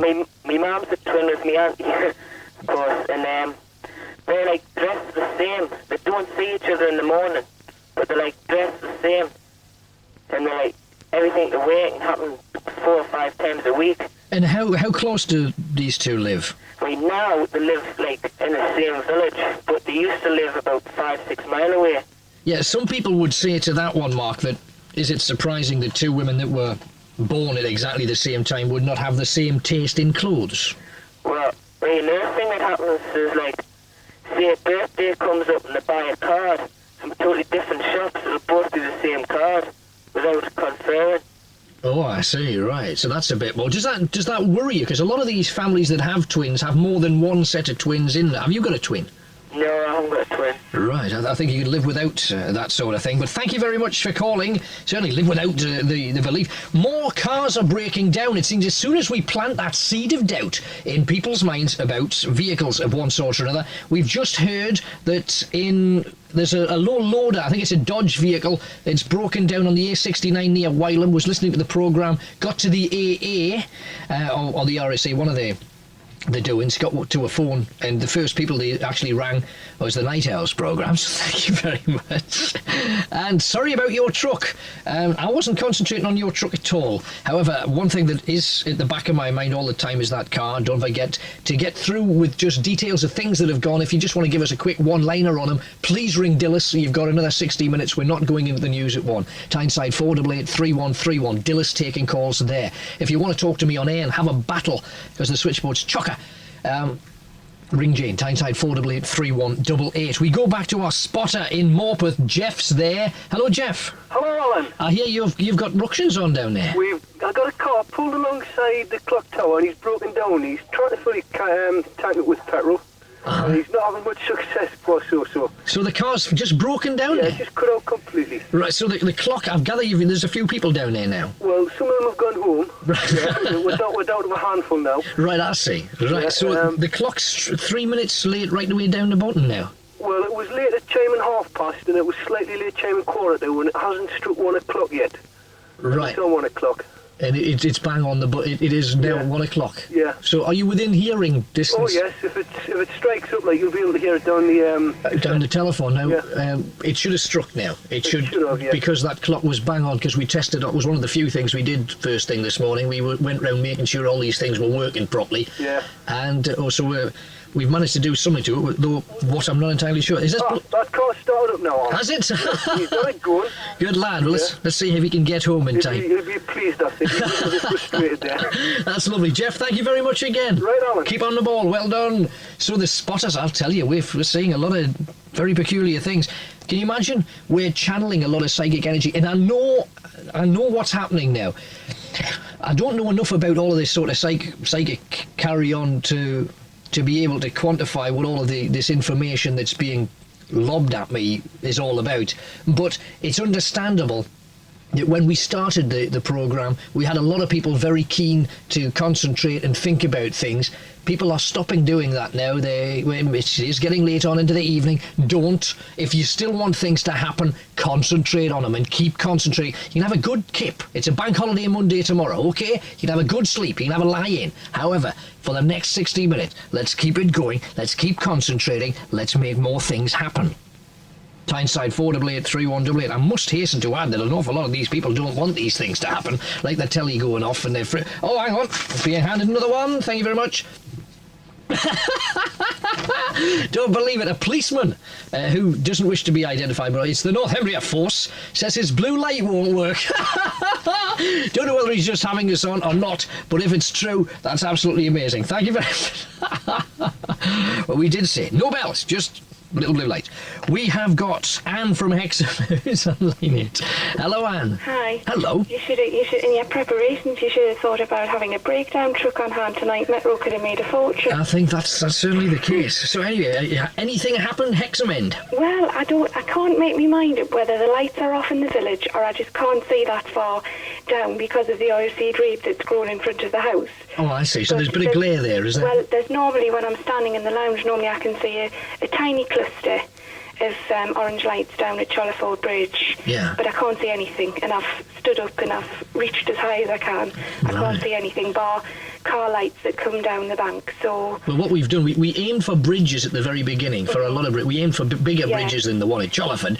But if that's the one that's going to go off, well, they're the only lights that that I can see because right. everywhere else the roads are unlit, and there's just a tiny little cluster. Normally they're quite bright, and I do see them, and I can't see anything. Right. Whoa. One other thing I wanted to tell you about was it happened a couple of years ago, but I certainly am a great believer in the spiritual world and receiving visions and messages from the other side. Yeah. And my husband is a bit sceptical on this point, and certainly has from time to time sort of taken the Michael, if you like. Yeah. And on one occasion we had some of his friends in our house doing some work for us, and for some reason we got onto that subject, and he started, well, lass believes in this, and his friends started to have a bit laugh and carry on, and I said, I'd prefer it if you didn't take the mickey. I said, I'm a very firm believer, and I'd prefer it if you just, didn't say anything bad. If you're going to talk about it, say good. Anyway, they continued to laugh and carry on, and my husband went on to tell them, she's been to see this fella, and he's told her we've got a little dog. He lives upstairs in the bathroom, got an affinity for water. And they said, oh yeah, what does he do? Like, does he turn your taps on and things like that? And at that point, quite unconsciously, I just sat and I thought, please show them. Please just prove it to them. Yeah. And at that point, one of the lads went outside into the back to mix some concrete, and I watched him walk out the door, and as I say, I was quite unconscious of really what I was doing. But as he walked out the door, he just stopped dead in his tracks, and he was virtually struck dumb. And a couple of minutes later, he sort of turned around and he says to them, he said, come here, quick, come here. And at that point, the overflow pipe that went out the back of the house was literally gushing out into the back lane. And they all went out, you see, and of course, they were all saying, what have you done, and I just sat back and laughed, quite honestly, because it was really, my prayer had been answered. So they weren't quite satisfied, and 3 of them went up into our loft. They inspected the tank, the header tank, the cistern, the valve, everything, to convince themselves that there was, they were quite adamant there was something wrong with our system, and, we were having this overflow.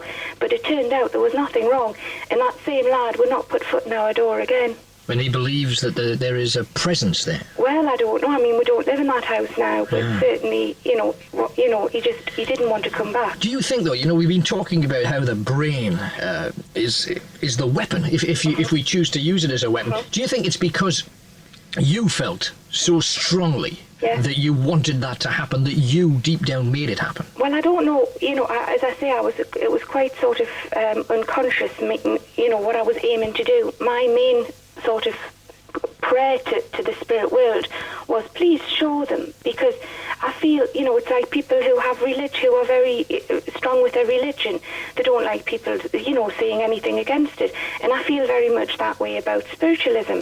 If people start to take the mickey or try to sort of make it a laughing stock, I prefer to either walk away, or if they're in my house, I do say to them, look, if you can't say anything good about it, please don't talk about it at all. Right. Because that's how strongly I feel about it. And certainly my husband now is changing his mind.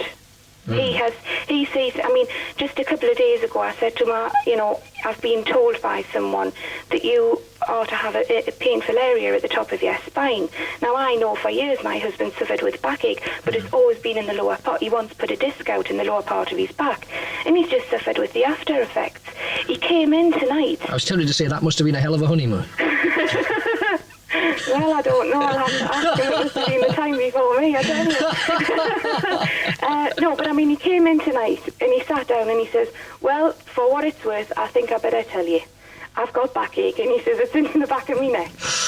And I said to him, oh, well, he says, whoever it was that mentioned to you, he says, they're all right. So he's changing his tune a little bit. I suppose so, but we could, again, look at those people that have a premonition about something and then they make the premonition come true. You know, it says, I'm going to fall off a step, and then the next thing you do is the next morning you fall off a step because you've practically told yourself to do it. So I suppose there could be that, but I think it all boils down to the brain, a very powerful... Well, I don't know. I certainly didn't put any great thought into making me overflow gusher. It happened and I was pleased it did. Right, well, Anne, thank you for that. So, Anne, and again, doesn't it fit the pattern? The pattern is coming really quite clearly. In that case, she wanted that overflow to come on, just show them. It was, she wasn't aiming at any other target. It was bound to be that. We're chucking psychic energy all over the place tonight, as you can tell. We don't know how to do it. We're amateurs at this. We haven't a clue how it works, but we're showing that it makes things happen. I'll give you some more for instances. These have just been phoned in, just been handed them. Paula and Louise are in Sacriston. Now have a listen to this. The coals on their electric fire have lit up. The plug isn't on, right? The plug isn't on and their coals have lit up. Emma and Angie from Amble were concentrating on a poster on their wall. I'm tempted to say, Jason Donovan. It might have been. It was a poster anyway. As soon as they started concentrating on it, it fell off the wall. Claire, Amanda, Sarah, Wendy and Karen are all in New Hartley. They're concentrating in a room. The light went off and the pendulum on their clock stopped moving. Again, all of these things are just... I can't possibly give you all of these things. We'd not be taking any calls if we did. Drop in the ocean to what we're getting. These are the type of things that you can expect. Don't think they might. Expect them to happen. Make them happen. Concentrate. We have got Ryan from Cramlington who's on line 4. Hello, Ryan. Hello, Alan. Hello there. Well, I was listening to your show, at the start, and I was thinking, no, with a load of rubbish, you turn the lights off on the hill. I thought exactly the same way, honestly. I'm sort of like joking with my mother saying, now we should turn the lights off on Blythe's power station. Yeah. Like living in Cramlington yourself, you'll be familiar with You can see it. The red lights on the chimneys. Yes. And there's the 4 of them, you can see them plainly lit up. Yeah. Well, I just looked out my window, about an hour ago, and they're off. There's like the 2 of them on the one chimney left. And I don't know if it's off because of some psychic force or anything. I mean, I don't believe in spiritualism or anything like that, but no. I just thought it was funny, I looked out the window just after saying that. A lot of people have said exactly the same thing. We don't believe, but we thought, and then look what's happened. Those lights have got to stay on because I think they're a hazard to low-flying aircraft. Well, there's only the 2 little things on now. I thought since I still wasn't sure, and they can all be seen from around Cramlington and Blythe and everywhere if we concentrated on the last 2. Right. See if we could get them out, and I'll ring back if anything happens. Okay, let's go for that as well. Thanks, Ryan. So concentrate on those red lights. I know, honestly, nobody on this planet was more sceptical of this than I was. Today, I was convinced with what happened to All Saints. That sort of turned a corner for me. It made me into somebody that says things can be done with a brain that we are yet to understand. Don't ask me. I don't know how it works, but it works. So concentrate. Let's keep it going. We've got Julie from Seaham. Julie from Seaham is on line 7. Hello, Julie. Hello, Alan. Hello there. It's about the ships. Yeah. All the lights have gone off. You're kidding? Seriously? Because I suppose they've got to keep lights on because they're ships at sea, and they're all out. They're all out. When did it happen? About half an hour ago. About quarter to. That's amazing. Well done. Because again, all of those ships have got different. They're all from all over the world. Do you know much about them? No. How many ships are out there? Because I've not been down. How many what, Alan? How many ships are there? I think there was about 3 or 4. Right, and they're there all. Wasn't many, but they're all in pitch blackness. All the lights, everything, it's just pitch black. Right, Julie, thank you very much for being there. Well done. Right. Thanks for calling. Bye-bye. Oh, I don't know. I'm in a cold sweat here. I'm honest. I'm sitting in a pair of shorts to start with, and I'm wet, and I'm not normally wet. And this is mind-boggling. Absolutely mind-boggling. I'm told that my line 6 has disappeared, so Jane will tell me that it's Liz from Newcastle. I don't know what more can happen tonight. Liz is on line 2. Hello, Liz. Hey, Alan. Hello. Good morning. Good morning. Since we come in, put the wireless on at 20 to 1. Uh-huh. Okay? Yes. And after 1 o'clock. Yeah. Yeah? What? Who's on me? You haven't listened to something else on the wireless now. No, it's us. It's us. It's us. Yeah, well, it should be us. I haven't done any. I can't reach your radio from here. It's us. It is us, that's right? What we are saying, right? Oh, that's all right. Yeah, it might be a bit late. We got a delay system on, right? Yeah. But since we come in at 20 to 1, after 1 o'clock, the wireless has just been going off all the time. And we don't have sitting with the headphones on, and one of her headphones has been going off. So her headphones have been going off, and It's one headphone, and my wireless has been going off. right. Well, it shouldn't. It shouldn't. So we can only presume that this is what we've been talking about. That we're sending a lot of energy bopping around. We know we've had loads of people saying that tellies have gone wonky, and interference on sets, on new sets, and all the rest of it. So it just fits the pattern. So apologies. Your wireless will be all right tomorrow, provided we think that it will. Thanks very much for calling in. All right, you are. Cheers. Bye bye. So there's Liz from Newcastle. If I had a penny for all of these things, can I ask Joe, can you just dive in with that, Joe? We're getting Dilys is briefing Joe with all the bits and pieces. Let's have that right now. So if you can just whisk in, come on, Dilys, come on, we're talking about, come on, bring it in. She's looking starstruck because I gather it's been busy out there. Yes, very busy. I gather. Right, okay, so we've got Phyllis from Sunderland has said that her radio has gone off. Graham from Stanley, the phone rings and nobody's there. That could be just an obscene telephone call, Graham. However, thank you for telling us about it. Christine from Newcastle tells me her radio has gone off. Stephen Robson, a taxi driver from Wallsend. The car engine is running without a key in the ignition. Dilys, I'll let you get back because I know there's a lot of people trying to get through. Thank you for that. Also, we have got Mark from Sunderland, and I see, right. They say they've basically had a guess at our card, and it's not the right one. And the thing at the bottom, I'm going to have to verify that one way or another, because I'm not so sure about that. But thank you very much for calling in. We don't know whether it's right or whether it's wrong. However, we shall check it out. We have got more things happening. Our next Night Owl caller is Peter from Chester Lee Street, who's on line 5. Peter is on 5. Hello, Peter. Hello, Alan. Hello there. I'd just like to talk about my twin brother. Yeah, what about him? It was on Wednesday night, and he went out, driving, because he had passed his test, and they went down to Hampstead Forest, and, I was going to go, but I couldn't because my girlfriend was coming up, and we're in my house, and Coronation Street had just started, because we're watching the telly. And round about then I got a pain in my shoulder. Yeah. And it really brought tears to my eyes. And I didn't know what happened, Until you met your brother? I didn't really know because he didn't get in till late and I stayed up.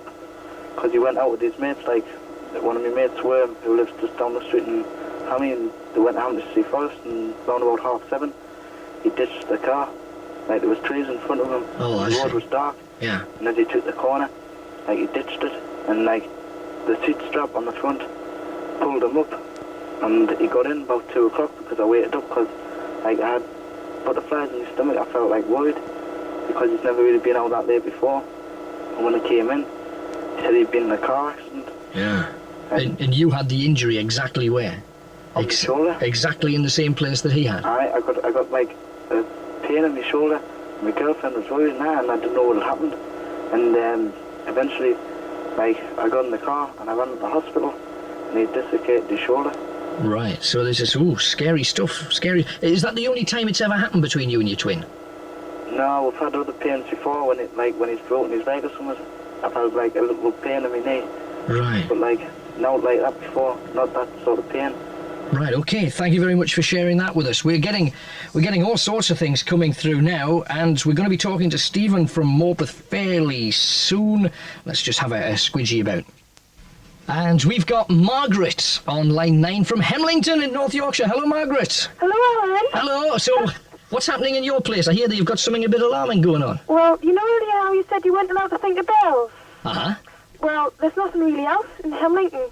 And I just got thinking about bells. I know I shouldn't have, but they started ringing about 5 minutes after I started thinking about them. I hope they didn't. Officers, you warned us not to, and we told them. We said specifically not to ring bells. You won't get my number out, will you, I hope? No, I won't. So how loud are they? I mean, are they waking up the whole street or what? Well, I can hear them, and I haven't had a drink or nothing.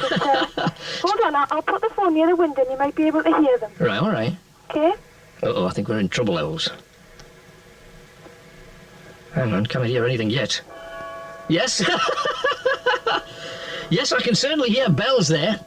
Sorry, Hemlington. Can you hear that, Alan? Yes. Yes, I can. And thanks very much for telling us. How do I stop him? Hey, that's your problem. You thought about bells. We've got to divorce ourselves from that. Thank you very much for calling, Margaret. Whoa, I think we should better move on there in a hurry. It's all Margaret's fault. You can blame her. Officers, honestly, don't come here. However, don't think about bells. We want you concentrating on lights, okay? Lights. You can switch them on, you can switch them off. No bells. We'll be back in a second. You with your flashing blade, Alan Robson on Metro FM. Now, you've got one thing that we must take into consideration here. We've got to be fair, and we don't want fiddles under any circumstances. If you're aware, if some of this that you've heard about, if somebody rings in, you say, "Oh, that's just Johnny Bloggs having pulling a granny here," let us know, because we only want the real McCoys to happen here. If things have happened that are a bit iffy, tell us about them, and I'll tell the night owls. Ring in, and we'll try and verify them as best we can. I've not been involved, hand on heart, I've not been involved in any shenanigans of any description. And if Dilys would like to ring, to dash straight in here, Dilys, bring it straight in. Is anything? Oh, no, you've got a whole batch of things. You can ring Dilys about the car. That's basically what Dilys is coming in for at the moment. Tyneside 488 3131. Plus any experiences of strange things that have happened. OK, we've got Stephen from Morpeth, our bus driver par extraordinaire, on line 3. Hello, Stephen. Hello, Alan. Hiya. It's all your bloody fault. What have I done now? I clocked off at 12 o'clock at night, and I thought, well, I'm running the clock tower. Yeah. See what they, you know? It wasn't your car that broke down. No, well, it was eventually. It wasn't the one that was mentioned. I run down the little phone before the clock tower, like it used to be an old horse trough years ago, I think. You know, where horses used to get a drink. Yeah. You know, the spun down, it's like a little mini roundabout, and I spun down there, and the clock was still going, you know. Years away. So I was coming down the main street, over the Tyneside bridge, and out the Morpeth. All of a sudden, the lights dimmed, and the car stopped. And that's no word of a lie. And for no reason? The car hadn't been acting up or anything? No trouble here. There's been, ever since I got it, there's been no trouble. The lights dimmed, and just past the police station on the left, you know, just before you get a little mini roundabout, it just packed in completely. But the lights dimmed first, and it stopped. So it's electrics. It's what we've been. So is it still there? It is at the minute. So I've got to organise the next door neighbour. I've got to give him a ring in a minute to get it toured up. Oh, he will be popular. And the thing is, I'm sorry about that. But I've never done it before, you know? Yeah. Well, I'm glad that, in a way I'm glad, and in another way I'm not. So I hope we can fix it. Maybe at the end of the programme it'll start all, once we stop. Well, I'm not very sure, because it's a funny thing. Have you ever had a situation where you're in where it hits you all of a sudden? It could be in a supermarket, it could be anywhere in the main street, and on a train, anywhere. That you've been in that situation before. Yeah, déjà vu it's called, isn't it? Yeah. That's happened to me it only happens about twice a year. I don't know. Once a year, you think, I've been here before. I was going to panic the idea with a car. Yeah. It's not a dream. You don't dream about it. It just sort of happens. Right. And before you get to the Yorkane, there's like a long run-up. And then you drop down the Yorkane, going north. Right. And I was passing out two cars, doing about 60, 70, pulled in, and I thought, I've got time to overtake this one before the dip. And it hit, it sort of hit you. Yeah. Doors, Yes. That's for the safety sake, because there's plenty of room. And I pulled in, and I knew there was no Arctic passing no Arctic over the top of the dike, And here there was two Arctics passing each other. And if I'd have been passing this car in my lane, I would have been head on with this Arctic. It sort of hit, it's very funny. It could be, it frightens me, because in a way, it could be at Presto's or Woolworths, anywhere, with one of the bands, or, and you think, I know what the band's going to do next. Yeah, but mind you, with an instinct like that, it's worth having, isn't it? Because it saved your life. It definitely is, but it didn't happen till after my dad died in 1973. Now, I wonder if it's got anything to do with the connection. So to him watching over you from wherever? Like that. But it always, it's in the back of your mind that he's watching over you, and he's sort of guiding you, or is it phenomena, or I don't know. Right, well, I don't know either, but it's fascinating to hear it, and I'm sorry about your car. Aye, well, I'll get it towed up in a minute. Well, that's a fact, Alan. It's down next to the police station, a bit further up. I've informed the police. Right, you are. I'll probably get the blame. Thanks for calling, Stephen. Cheers, mate.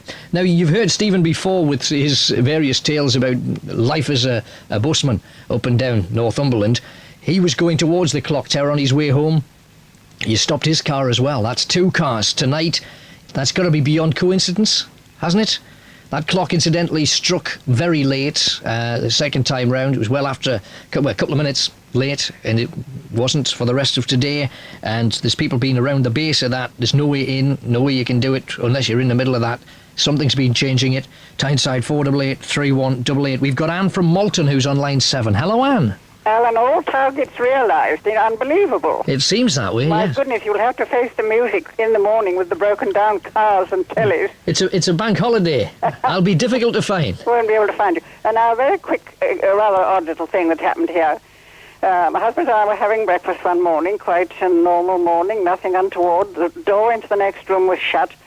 And suddenly there was the most extraordinary sound, as if there was a great gust of wind blew not into the room we were in, but in this room next door. So I opened the door and went through, and there was the sound of a crash whilst the wind was blowing, and I found a picture fallen down. Now, it was quite a big picture, and you might say, oh, well, so what? Pictures do fall down.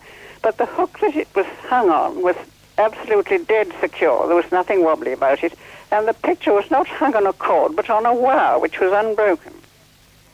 And there was no particular reason that I've ever been able to explain to myself why that came off, unless it was a poltergeist who was at work. And you a great believer in ghosts, then? Oh, yes. Oh, yes.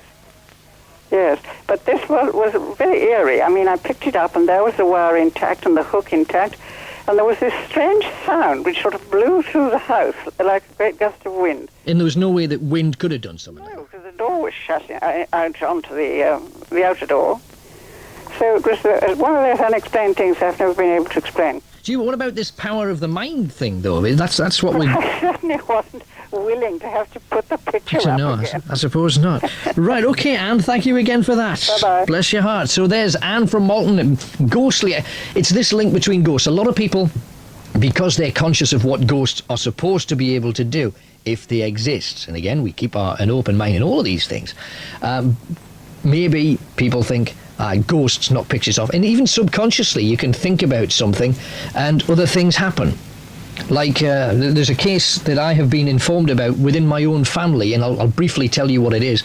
My dad's brother, Bill, because my dad's from quite a big family, Bill, he was in, I've got it written down somewhere, anyway, Persian Gulf, this place in the Persian Gulf, and he was in a stokehold of a ship, one of the old-fashioned ones, that had a great big slicing tool into the fire, and you pulled this thing into the fire and pushed it in, pulled it out, and it was a very sharp blade to break up the fire.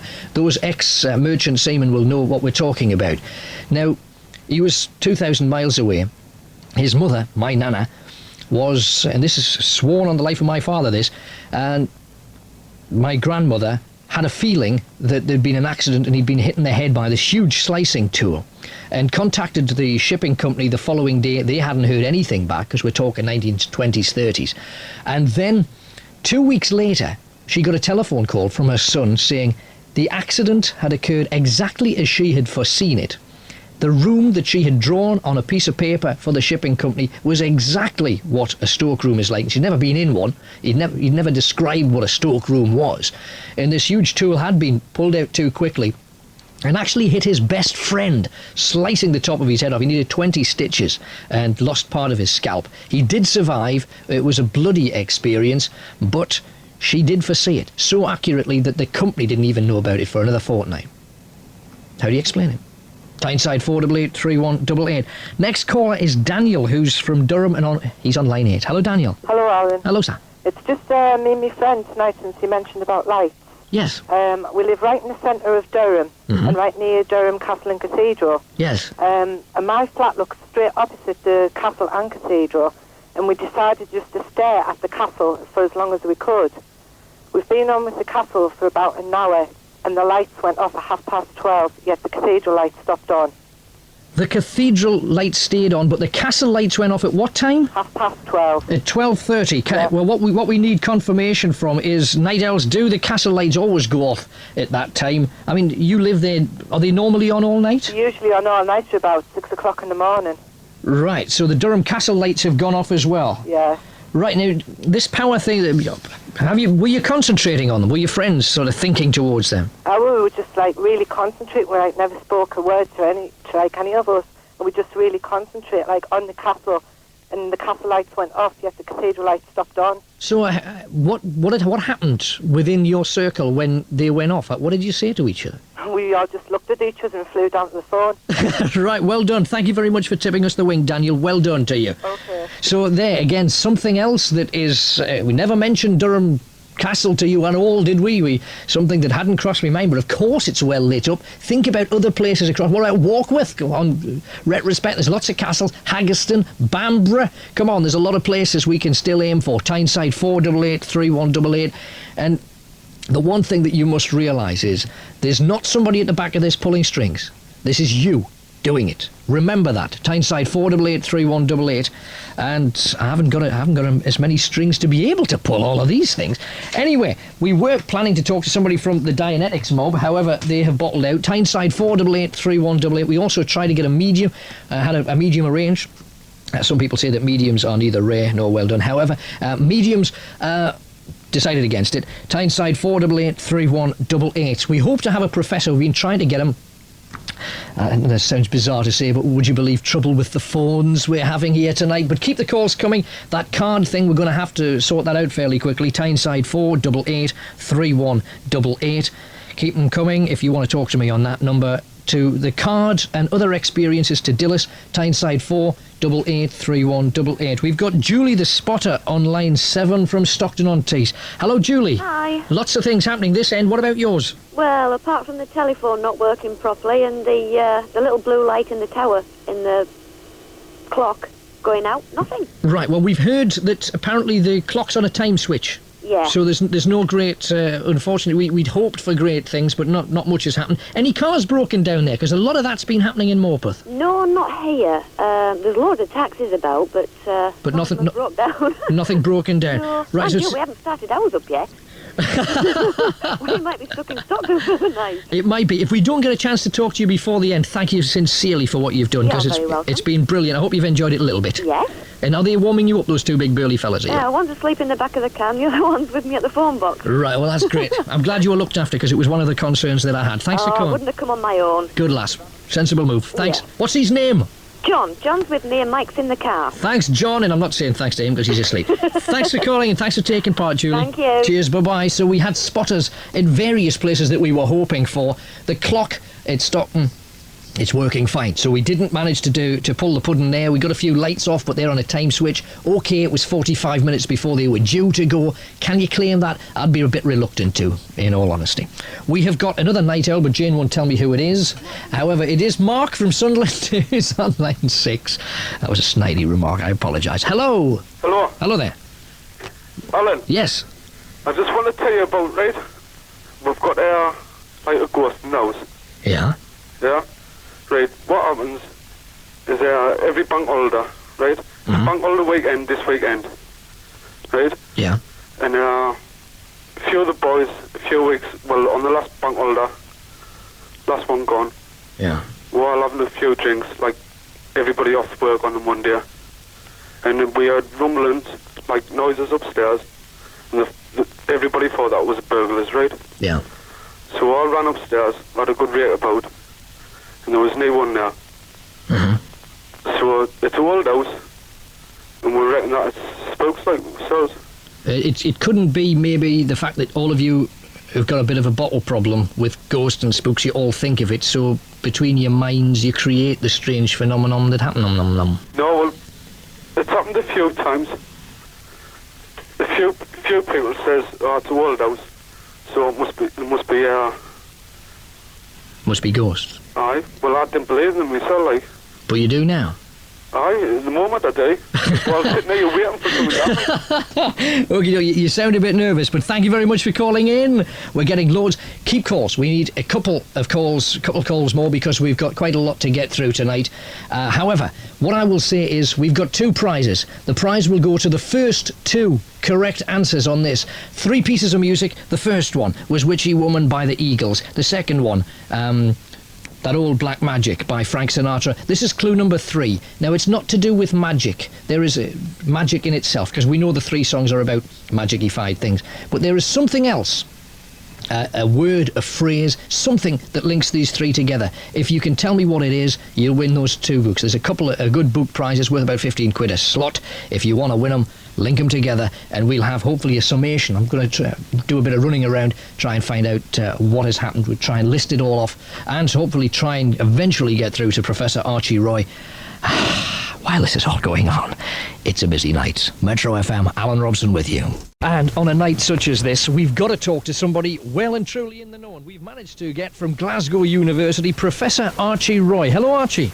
Hello, how are you? I'm fine, thank you very much. Now, all the ideas that we've heard about how people can use their mind power to do a whole variety of strange things, how does science stand on this particular thing?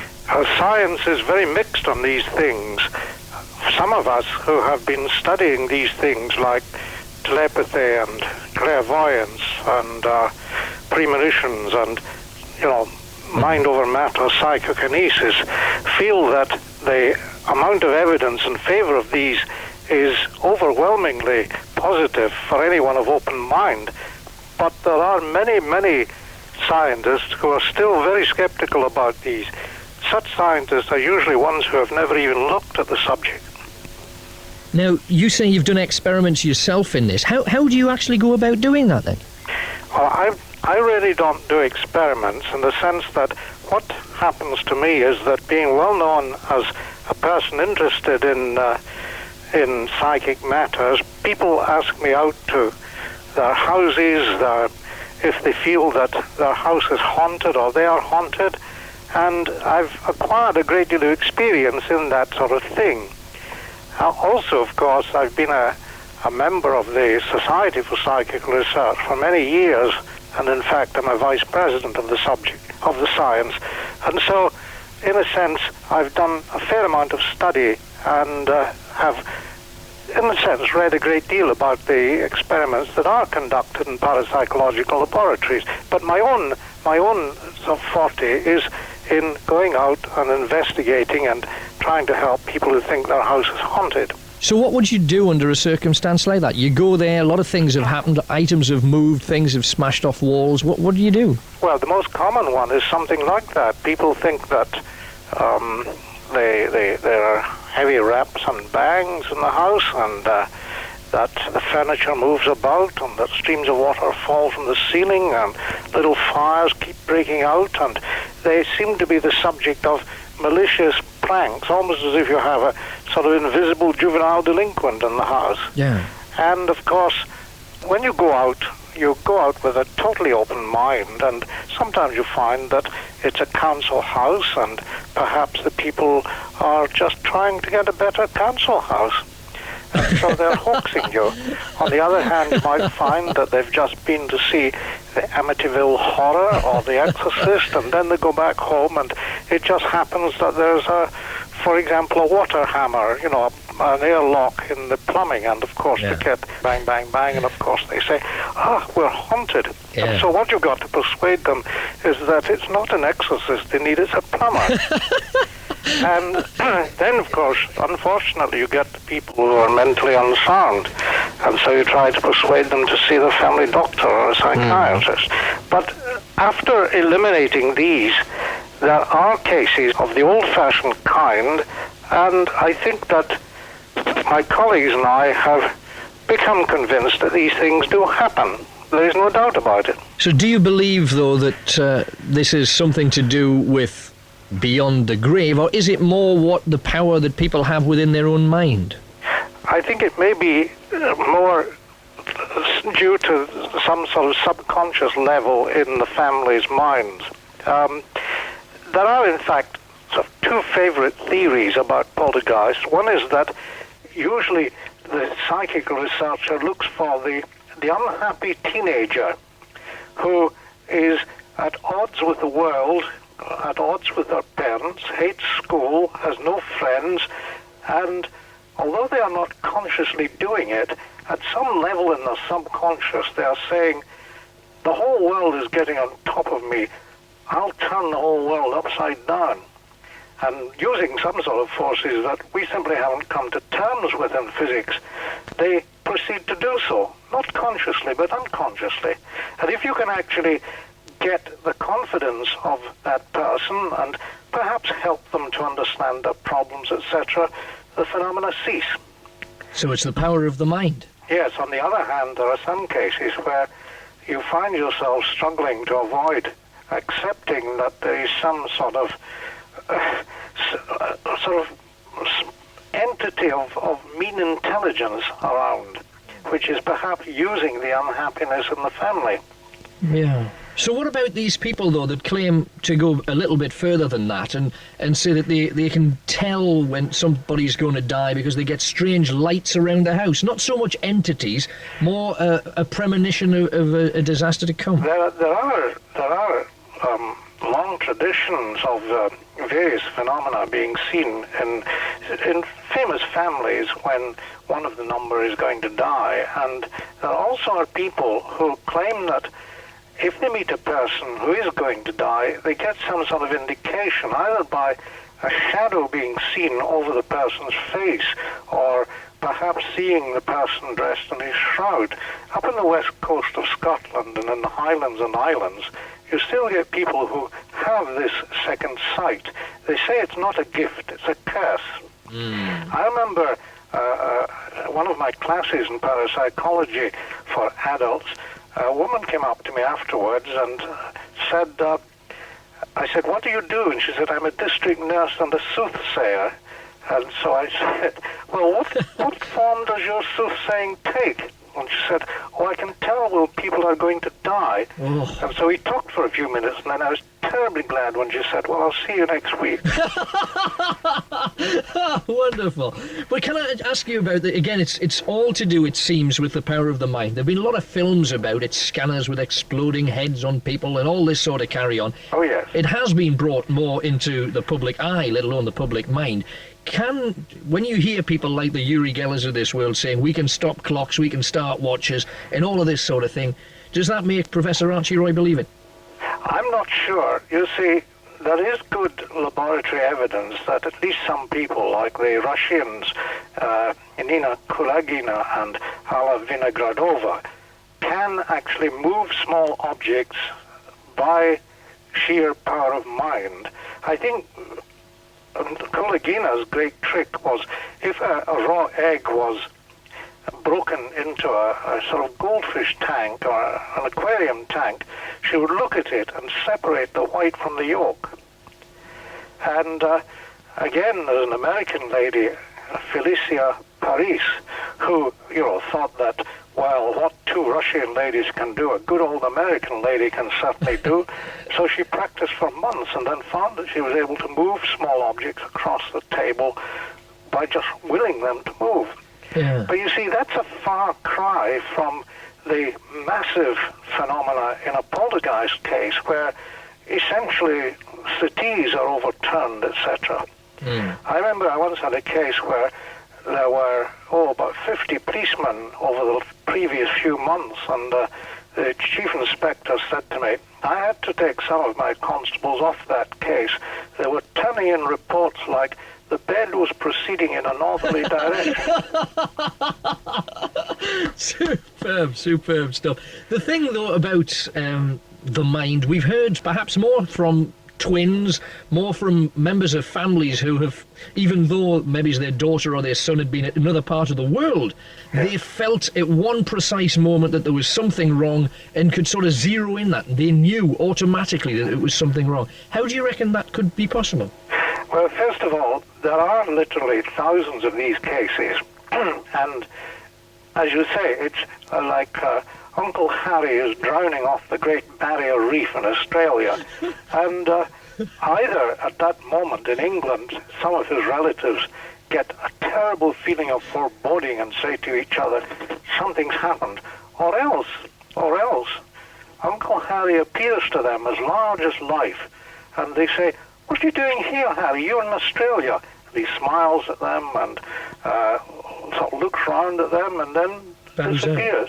And I think myself that, in fact, it was one of the earliest set of experiments by the Society for Psychic Research was to actually collect such stories as evidence that human beings are linked on a sort of psychic level by telepathic means.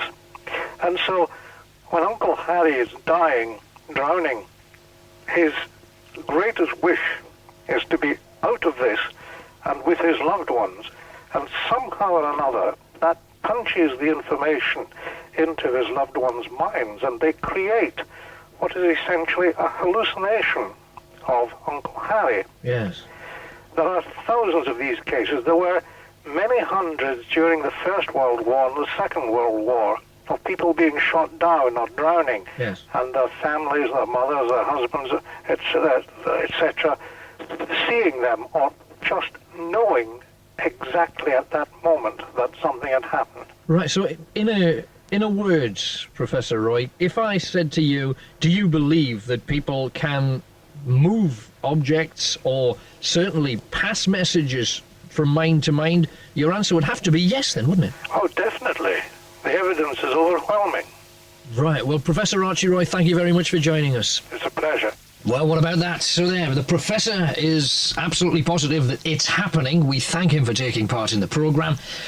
And Mark from Leamley, I think, is on line 8. Hello, Mark. Hello, Mark. Speak to me, Mark. Hello. Oh, that doesn't sound... Mark's wife first. Hello, Mark's wife first. I just want to answer the what's it. Is it something to do with... Ah, you can't answer the what's it on this bit. You've got to do that with Jane, otherwise if you're right, well, you've given the game away, haven't you? You nugget.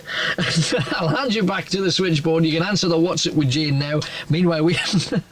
trying to whip out me what's it, that woman. Pam from Cramlington's on 7. Hello, Pam. Hi. Hello. Morning.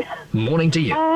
I was very interested in what the Professor was actually saying. But what I found out was, I'm sure many people have got some photos at home where if they look very carefully, they will actually see like spirit on them.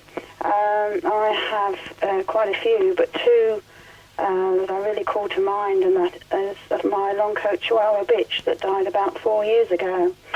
And we went to Spain, and my son took two photos. The first one, because my husband was playing around and put his hand up in front of the face, so I said, well, you better take that one again.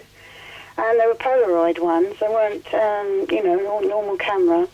And he took it again, and it wasn't until we sort of looked really closely at it that she was literally in sort of like a white spirit form, but you could see her face, her eyes, her little nose, her ears was on my husband's chest.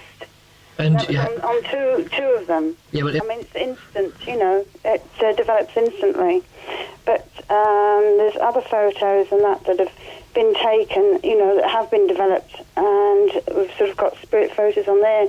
And I'm sure there'll be lots of people not only listening and that, but those that have had early nights will also find this, that they, will sort of see spirit photos either of their loved ones or animals. Spirit faces on old photographs? Well, not necessarily old photos. I mean, just photos in general? Yes, I mean, the latest one's about 3 years old. Right, well, Pam, thank you for that. Whether or not that'll have the night owls whizzing through their old photos, is it spirit or is it something else? On line 8, we have got, is it they want to see their relatives in their... Maybe if you look, you'll be planting that in your own mind. Mark from Leam Lane's back. Hello, Mark. Hello, Mark. Hello. Hello there. Hello, Alan. Hiya. Are you all right? Yes, what have you got for us anyway? Dive in. It's nothing to do with anything serious, Doesn't matter. Put on me. Whatever. But do you believe animals have got anything to do with this, like dogs? Well, we heard before that you can faith heal dogs. I mean, I suppose that's something. Why? What do you think about dogs? No, because, you see, my mother... She's I'm not... at my mother's house at the minute, and my mother's got a black German Shepherd. Uh-huh. And my father and myself used to work away. Well, we still work away, but about 2 years ago, when we were both away, the dog used to go berserk, like this painting on the wall in my mother's bedroom. And he used to dive on the bed, jump at this paint and scratch it and everything, bark at it. My mother used to get herself a bit petrified, And apparently, it's a an old castle in Scotland. I forgot the name of it now, but Elan Doran it's called, this castle. Uh-huh. And the bloke that had painted it, he had dinner for my mother, and he died 3 years, like just after he had painted this thing for my mother. And the dog used to go berserk at it. And apparently this castle has got a few naughty things about it, you know what I mean? I see. So there's some sort of response with making the dog go potty. I must actually take my leave because we're getting close to the end of the programme. But thanks for chipping in, Mark. Would have had more time if your missus hadn't mistook the what's it. Jane, tell me in my headphones what you've just told me. There's somebody from Roker that things are happening to at this second. Simon, he's on line 7. Hello, Simon. Hello, Alan. Hello, what's going on there? Hi, I'm in the breakfast room in the house at the moment with a friend. Now, at about 1:30, we switched on the radio. It was about the time there was lady caller on with the bells ringing in the church. And we're both standing in the room while my friend was sitting down, and the lights went off in this room. And I'm a bit worried. You see, the lights is on in the kitchen, which is right beside the breakfast room. The light is on the hall, but the lights in here just went out. Just went spark off at that moment. Spark out. Well, I think what you might find is we might have blown your bulb with whatever this is that's going on. I can check the bulb. The power's still onto it, but I'm a bit frightened to touch it at the moment. Right, well, make sure that you do. You knock the power off before you fiddle with it. That's just obviously common sense. But thank you very much for being with us. We're getting close to the end of the Night Owls. And what I think we should do now is, Joe, this card thing, and it was my fault. I pigs lugged this up, I think you may well have done that, yes. So lots and lots of calls. We'd like to thank everybody who called on this. The score is in 4th place, 19% of callers for hearts. In 3rd place, 21% for diamonds. In 2nd place, 26% for clubs. And top of the list was 32% for spades. And interestingly enough, actually it was the ace of hearts. So no one was able to read your mind, so perhaps no one found it. Thank you. However, it was because you think that because I said it wouldn't be the one that I chose, everybody presumed it would be the death card. I think that had a lot to do with it, yes. So you ruined me experiment. Sorry, but we have proven auto-suggestion, I suppose. I think we may well have done that, yes. Right, okie doke. So thank you very much, Joe, for your part. What do you reckon to this? Because you're a man of the cloth. What do you think, briefly, on what's happened tonight? I think it's quite extraordinary what has happened tonight. And maybe that tomorrow, when people think about what has happened tonight, they may think quite other thoughts than what they've been thinking over the last 3 hours. Right, they might. But what I've got to do now is thank you, first of all, to Joe, thanks to Jane, thanks also to Dilys, who's been out of it, really. She's been round the corner all night. And according to you lot, purely by mind power, we have put out 42 lampposts across the region, 9 shop windows, including, of course, the Redifute, the Granada in Stockton. We've started Roger Davis's son's train set. We started 57 broken watches. We've stopped 28 working ones. We've put out 74 light bulbs, 78 if we class that last one in Roker. 23 radios have stopped, 31 television sets have broken down or been interfered with, 1 tumble dryer started and the plug was out, and that gave Jesse Hope from Stockton-on-Tees heart failure. We started church bells in Hemlington. Sorry, officers, because that was a no-no. Paul Norton's television and dining room lights are off. Anne from West Denton's phone's dead. Grandmother clock chimed for the first time in 10 years in Stakeford. Morpeth's clock tower struck 11 instead of 12. It had a whole host of other things going along with it, but it is now completely accurate. And that, we presume, is because, again, towards the end of the programme, everybody stopped concentrating.